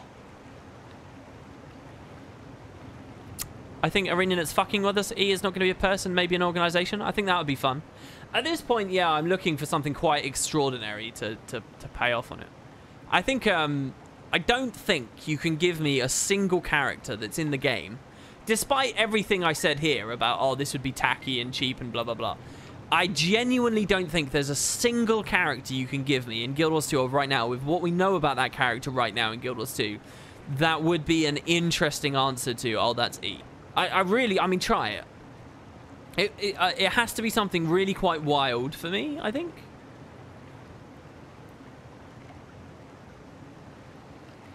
Timey is E. Traherne is E. I mean... I think E was just plot convenience to begin with, but Lake Doric has me thinking. Yeah, I mean, it could have initially been birthed as just, oh, this is just supposed to be a random male person. Fine. I don't know. I feel like it's probably like a Lion's Archer character or something. It's interesting because sometimes you can see that they really, you know, the storylines of those days. I think they did point out that you know, if you look at Kazmir's introduction to this game. She was just like a joke, random character on a beach in a bikini. Like, honestly, that's Kazmir. That's Kazmir's start. She was fucking nothing. And then they built her into something. And, you know, it's around the same time that the E stuff started. So to think that maybe in one of those earliest patches... You know, I wouldn't be surprised if E could have been like... If you go back to those early refugee camps, they're not there anymore. But when people started fleeing from the Molten Alliance, you know, some coordinator at one of those tents had a name starting with E or something, and that was the person... Obviously, that would be bad unless they reintroduced it again before the final unveiling, but you get what I mean. Why not Ella McKay? All the clues make sense. They point to her. I even know the reason why E couldn't reveal themselves to the people. She knew the White Mantle spies infiltrating the Order, so she had to masquerade to get stuff done without being caught. I've never heard that last part. Ella McKay's fine. I'm not saying that there's no good answers to it. I'm just saying there's not any exciting answers to it. Does that make sense? I think there are candidates. In fact, I think with enough creativity and finessing and, you know, a good touch from the writing department. They can legitimately make so many different characters work. But which ones excite me? That's the question. If it turns out to be Ella McKay, I don't care. Oh, it was Ella McKay all along. Okay. All right. Cool. Like, I mean, really. It could be Ellen DeGeneres, our world connected to Guild Wars 2 through the mist via MXM.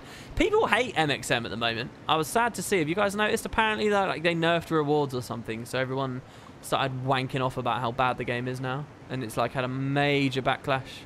If you go on their subreddit, they're all like kicking the devs and everything about it, hating on it big time, which is a shame.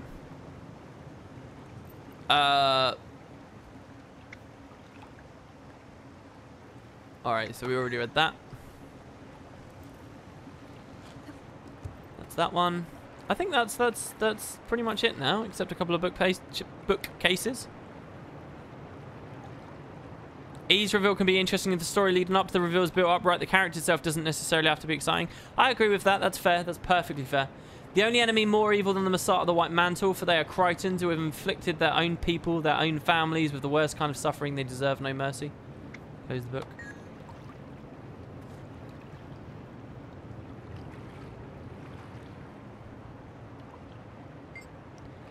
Master Exemplar was our founder and the most formidable of our leaders. She formed the Shining Blade when we were no more than rebel fighters hiding in the forest, and she led us to victory. When Princess Salma took the throne, Ivinia stepped down from her position to become a personal advisor to the new queen. Her experience and wisdom all influenced all decisions made in the royal court. Oh yeah, there's Ivinia to talk about too. So here's one thing I do like about what they've done with the Shining Blade. They didn't go in all the directions that the Shining Blade could have, I think. And the Shining Blade are too close to the Order of Whispers and all that stuff still counts. However, one thing that I really like this patch did is Ivinia... Let's just be clear. We're hearing all these words, Master Exemplar and stuff, right? Let's just take it back to basics. Ivinia was the fucking leader, not Livia. Livia was just a member. Ivinia is... has there been a single male powerful role in the entire Shining Blade? Bartholos, I guess. Ivinia, right? Ivinia is the leader. One of the original three, the only survivor. Ivinia's the boss. Ivinia's the character I care more about than any of these others. The only reason I care about Livia was because she had the Scepter of Awe. None of those stories have been embellished upon at all in this patch, except the reference to it right at the end. So Ivinia's the god, right, to me. And I love that they've set up all this history and stuff, and it's like Ivinia's got no part in it. It's just like, yeah, she stepped down. I like it. Wasn't she last seen in Ascalon? Yeah, and I think there's some kind of conclusion to that story maybe here. I can't remember. Her experience and wisdom influence all decisions. Because, okay, so basically this here, let's read this again. I think this is from before Ivinia's disappearance. Let's see. Ivinia was our founder and most formidable of our leaders. See, look, she's even still described as the most formidable. More formidable than Livia. More formidable than Eve. More formidable than Marla. Ivinia, baby. She led us to victory. When Salma took the throne, Ivinia stepped down from her position to become a personal advisor to the new queen. Did that happen at the end of the Civil War? I can't remember. She wasn't there at the end of the Civil War, was she? Hadn't she already gone missing at that point? I think she had. So this is dated after her going missing in Ascalon, which is weird because the notes from the White Mantle propaganda had a suggestion that she was killed again. So is this saying she didn't go missing, she just returned? E could be Ivinia. Yeah, that's also been a theory, but I don't like all the idea of all these immortal characters wandering around. I don't like it very much. What if WP is E? All of this is just a misdirection. Maybe. Do you think E could be Jenna? Sure, but I'm not that excited by it. She went missing during Heart of the North, not with Warren Cry. Is that true? I can't remember Sinterklaas. Which one is it? Let's have a... I don't want to all tab. That's the problem, because I don't want Reshade to rebuild. Yeah, can someone tell me, when did Ivinia go missing? So, someone go search for that, and I'll just fill everyone else in on the stream right now. So basically, guys, here's the thing, right? Prophecies comes out. We learn about the Shining Blade. We learn about the three leaders. One of them betrays them, Marcus. Marcus gets Saedra. killed, who's one of the leaders. Boom, she dies. Ivinia takes revenge on Marcus and kills Marcus. Ivinia's the only one left. Ivinia survives. Eye of the North happens. Ivinia survives through that.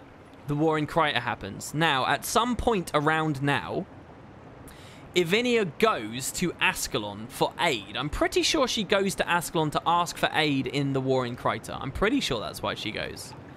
And she vanishes there. And there are suggestions that she was killed or captured or something by Adalbern in his madness.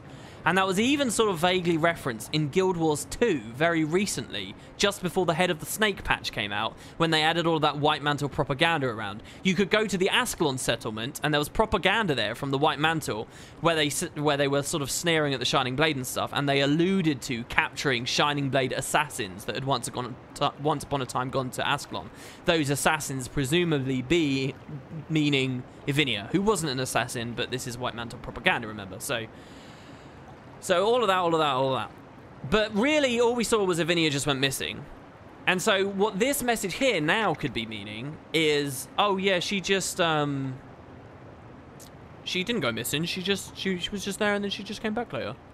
So but there's a chance that she didn't go missing during the War in Kryta. She actually went missing in Hearts of the North, which came after the War in Kryta, which would give her time to step down from her position, blah, blah, blah, and then go missing afterwards. So, someone needs to verify, when did Ivinia go missing? Was it in Hearts of the North or was it in the War in Kryta? Because I thought it was in the War in Kryta. I thought she went missing because she went to Ascalon to get aid for the War in Kryta, which would have been over by the time Hearts of the North was going on.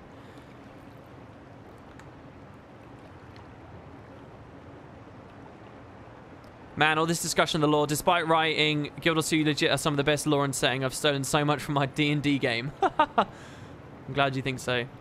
Ivinia is the former member of the Shining Blade, a group which opposes the White Mantle. After the events of Prophecy, she steps down to serve Salma. During the War in Kryta, she travels to Ascalon. Listen, Tristitia, that's irrelevant. What you need to do is look at quest text. What you just read me is something a player wrote on the wiki. It doesn't mean shit. That's not from a dev. You're on a wiki, bro. That's just what players write. You either find the quest text and the quest page itself, or it's meaningless.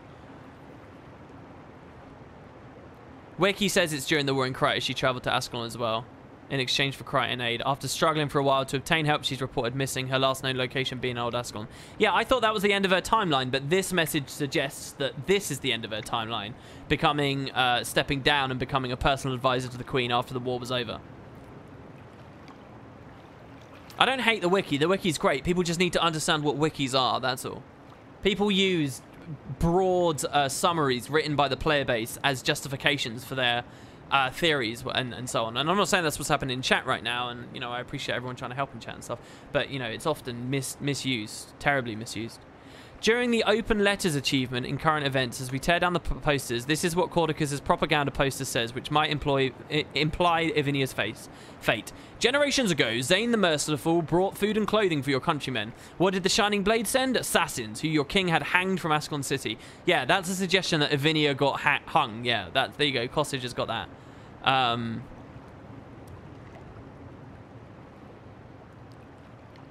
So when was... Still looking for a simple answer. Was it in Hearts of the North or was it in the War in Kryta? I think it must have been in War in Kryta. So this is suggesting then that Ivinia... Unless this is Shining Blade propaganda to gloss over the fact that Ivinia did go missing and potentially got hung. Hearts of the North is... So Guild Wars Beyond is Guild Wars 1's version of Living World. So, you know how we have Season 1, Season 2, Season 3? In Guild Wars 1, you have War in Kryta, Hearts of the North, Winds of Change. War in Kryta was about the War in Kryta. Hearts of the North was about Gwen and Kieran Thackeray marrying. And Winds of Change was about the rise of the Ministry of Purity in Cantha.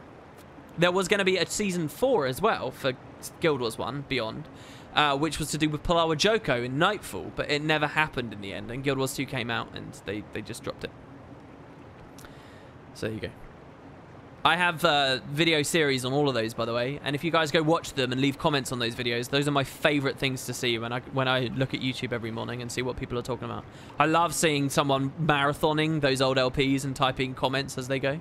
I read them all and respond to as many as I can, which is quite a high rate on old videos. Shining Blade propaganda, but the Shining Blade are the good guy. Yeah, so this could be Shining Blade propaganda to explain why Ivinia just stepped down. Like, this could be a lie. Ivinia stepped down from her position to become personal advisor to the new queen. Her experience and wisdom influence all decisions made in the royal court. But if that is propaganda, which is what I like, I don't think the devs have sort of suggested it well enough. So I wonder if... So the horrible thing that this could be is this could be the devs just ignoring everything that was cool about Ivinia. Ivinia wasn't just cool because she was a badass leader and she survived so many stories and she was, you know, a rock. She was cool because she never had a proper end to her story. She just vanished. You know, it's like the Game of Thrones thing. Khal Drogo dies to an insignificant cut that becomes infected. You know, nobody gets the fate that they deserve. Ivinia never had the fate she deserved. She was one of the coolest mysteries of this franchise. So the idea that the devs are just hand-waving that whole thing and saying that mystery didn't even exist, she just went to Ascalon and came back, it just happened off screen, and it was of such ill consequence, we're not even going to talk about the fact it happened. That would be shit.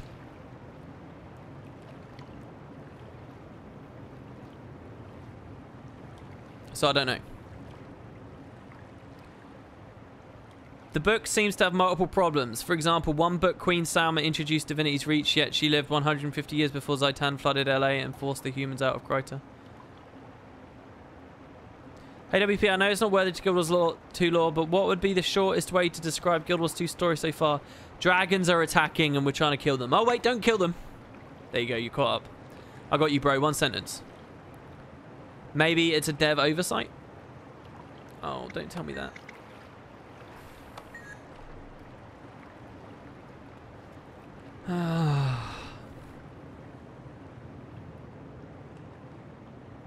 No, I'm not salty about Khal Drogo dying. I love the way Khal Drogo dies. I'm even a fan of what they did with Barristan Selmy in the show, which a lot of people hate about the show because the books didn't do that. But I think it's very true to Westeros, or Essos as they were in at the time. You know, it's true to whatever his world is called. What is his world called?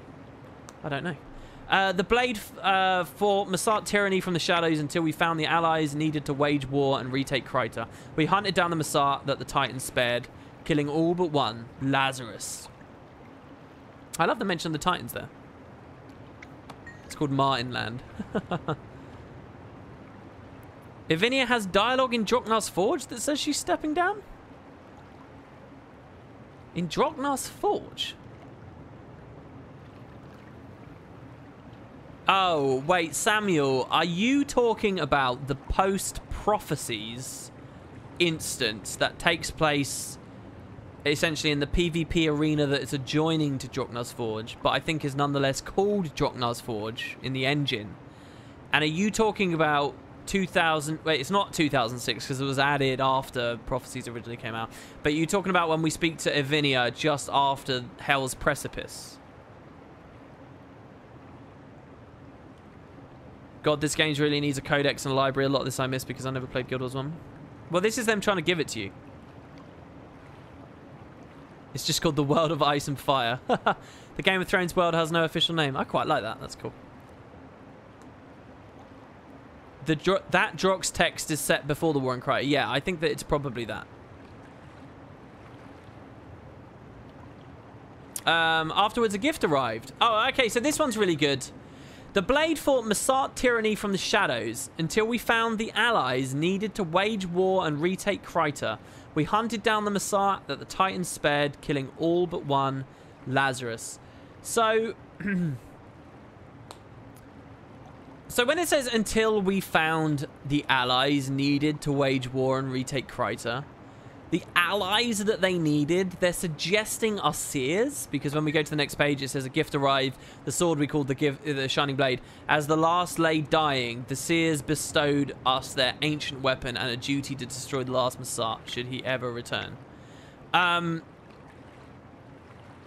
really don't like this. There's too much that I want to say right now. Anyway, so they're suggesting it's the seers. It's not really, actually. The allies that they needed were the Asura. It was Zin and my buddy Blim. Those two. The Seer were sort of unwilling participants in this.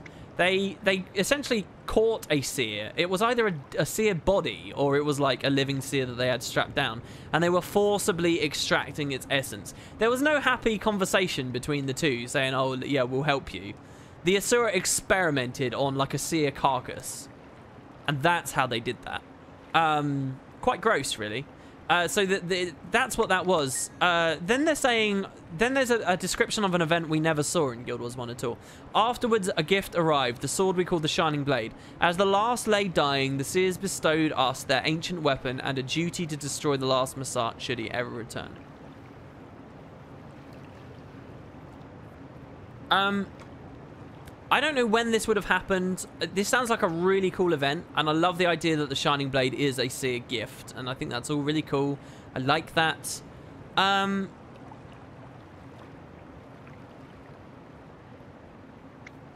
And he did it at the last of his day.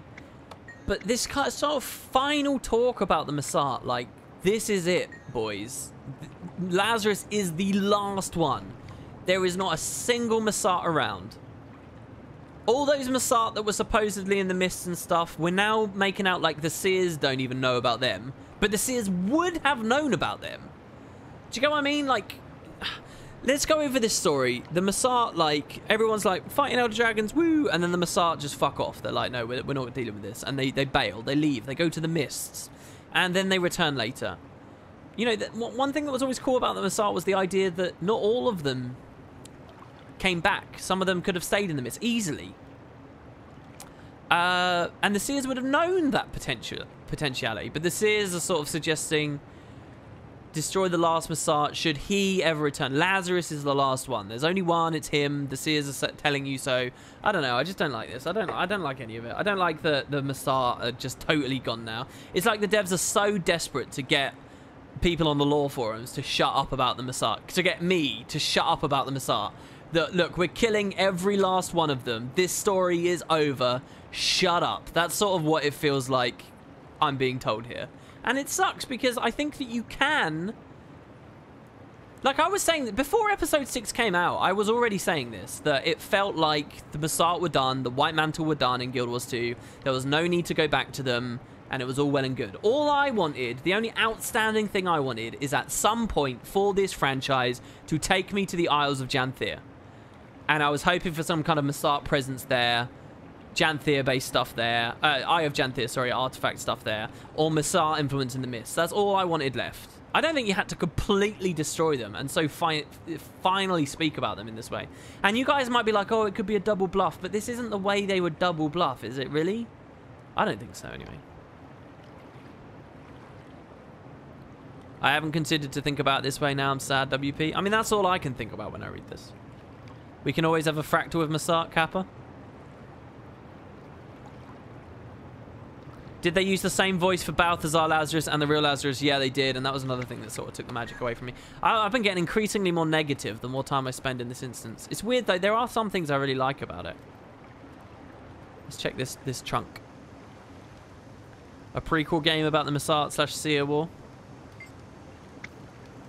I mean, in another respect, I liked it because the devs for so long sort of had this open door policy that they'd never give you any finality on anything. They'd never end any fucking story, ever. Just for the chance that they might want to come back to it. So it's nice to see them doing real things. It's just, you know, the downside to that is sometimes they take your toys away, I guess. Master Exemplar Ivinia was our founder and the most formidable. You said we already read this.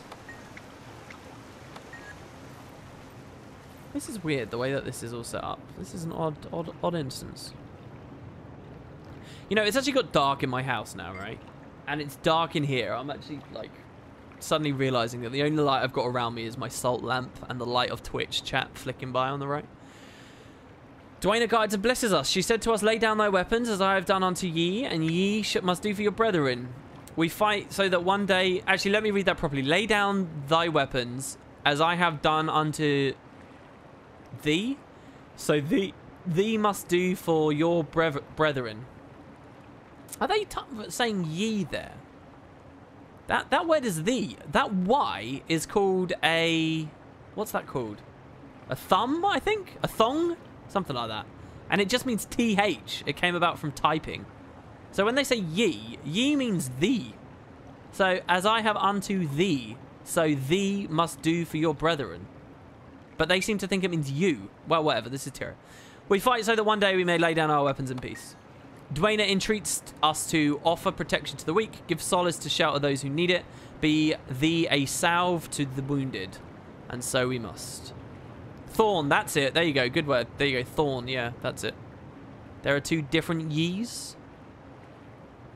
A light of Twitch chat, a shining beacon piercing through the darkness. Yeah, it's a thorn. I guess the could be used as you. It's interesting to see the... Why is this here? Dwayna guides and blesses us. We fight so that one day we may lay down our weapons in peace.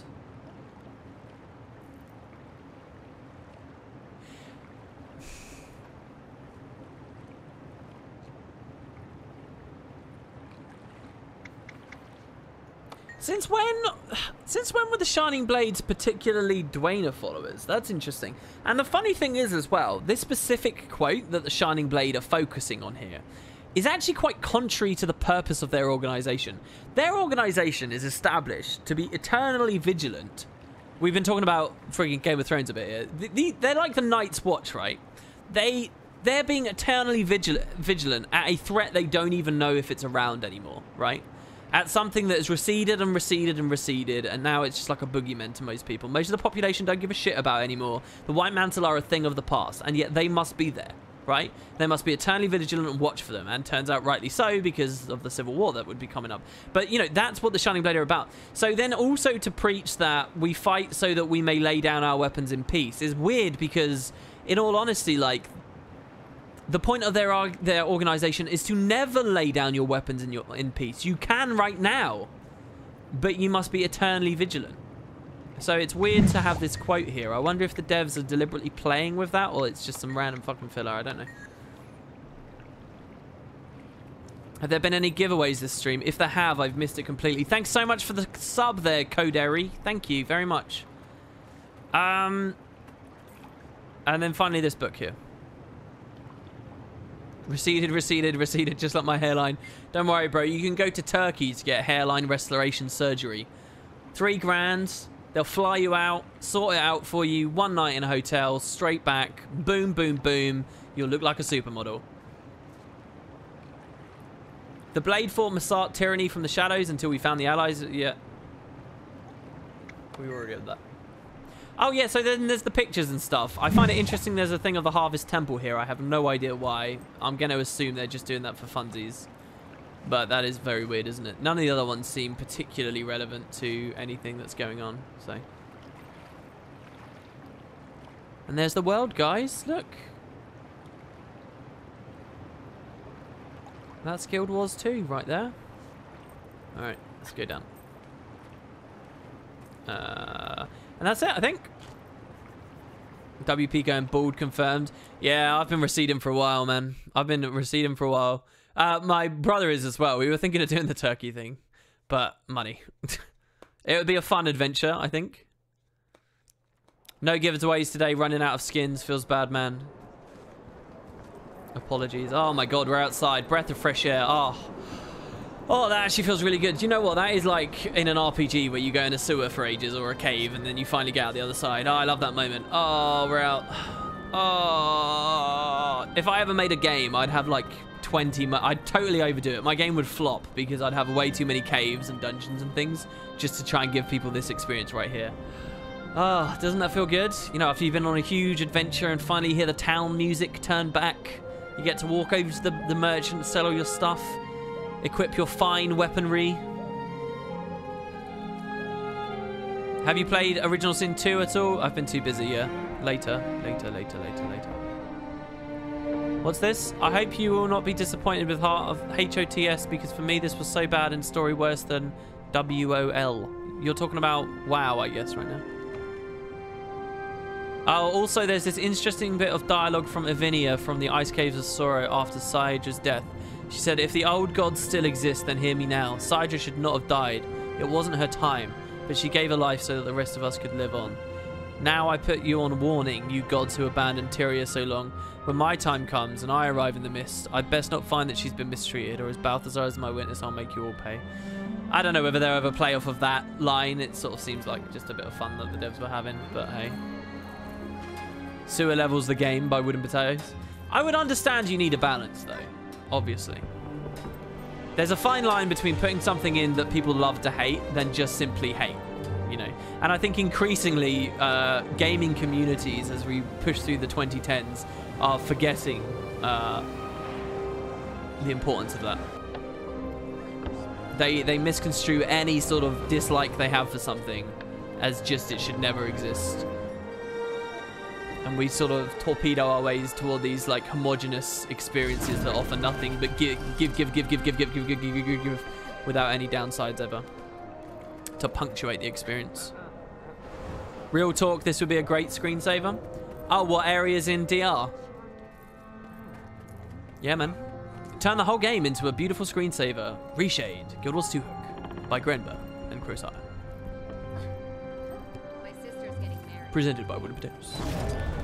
Alright, finally, we can go on to the goddamn Rev. I legitimately don't know what I'm going to do about these videos.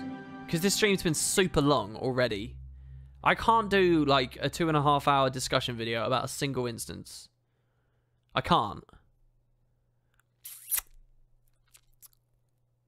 Well, we can ride raptors through Divinity's Reach next week. I really hope the NPCs flee in terror. Oh, yeah, they should flee like chickens and stuff, yeah. That'd be cool. Alright. Let's go to the boat. We've actually been streaming so long. Listen, tomorrow's stream is going to be the final instance of the patch. Tomorrow. It's going to be tomorrow. Can I just remind you guys, everybody who's watching, everybody who's been having fun, we have a new guild. If you want a community, if you want some friends, if you want fellow lore enthusiasts and stuff like that, please do consider joining the Spud Club 2. We're going to be building the Vabian Guild Hall. We're going to be having lots of fun. And if you're looking for a good time, then we got it, baby. You can check out our Discord to see how to get in. And, well, all of Reddit expects long videos. To an extent, yeah, I think they do. And yeah, I think that's about it, really, guys. How's our viewership today? I'll hold. We're not quite on as many viewers as I'd like to be on for a host. Hosting's really weird, by the way. Every time we host, the viewers on the hosts are much higher than the viewers that seem to be on the stream. Like, people will say, oh, you've given me like 1,600 or something, but the actual viewer count was lower. I don't know what's going on there. If anybody's got any answers as to that, that would be quite nice. But nonetheless, we'll leave it there. We'll make sure the hosts are special things on special days. But yeah, so I will be back same time tomorrow, probably on an advertised stream tomorrow. Thanks very much for watching, guys. If you've got any interesting lore thoughts based on things that were discussed today, let me have them because they will make it into the video. And I'll try and get that up for you all as soon as possible. There will be a Path of Fire lore video going up in like an hour and a half, something like that. Which I hope you all also enjoy. But until the next stream, guys, have a good one. 7 days till Path of Fire. And life is just getting back to normal for me. Cheers, guys. See you tomorrow.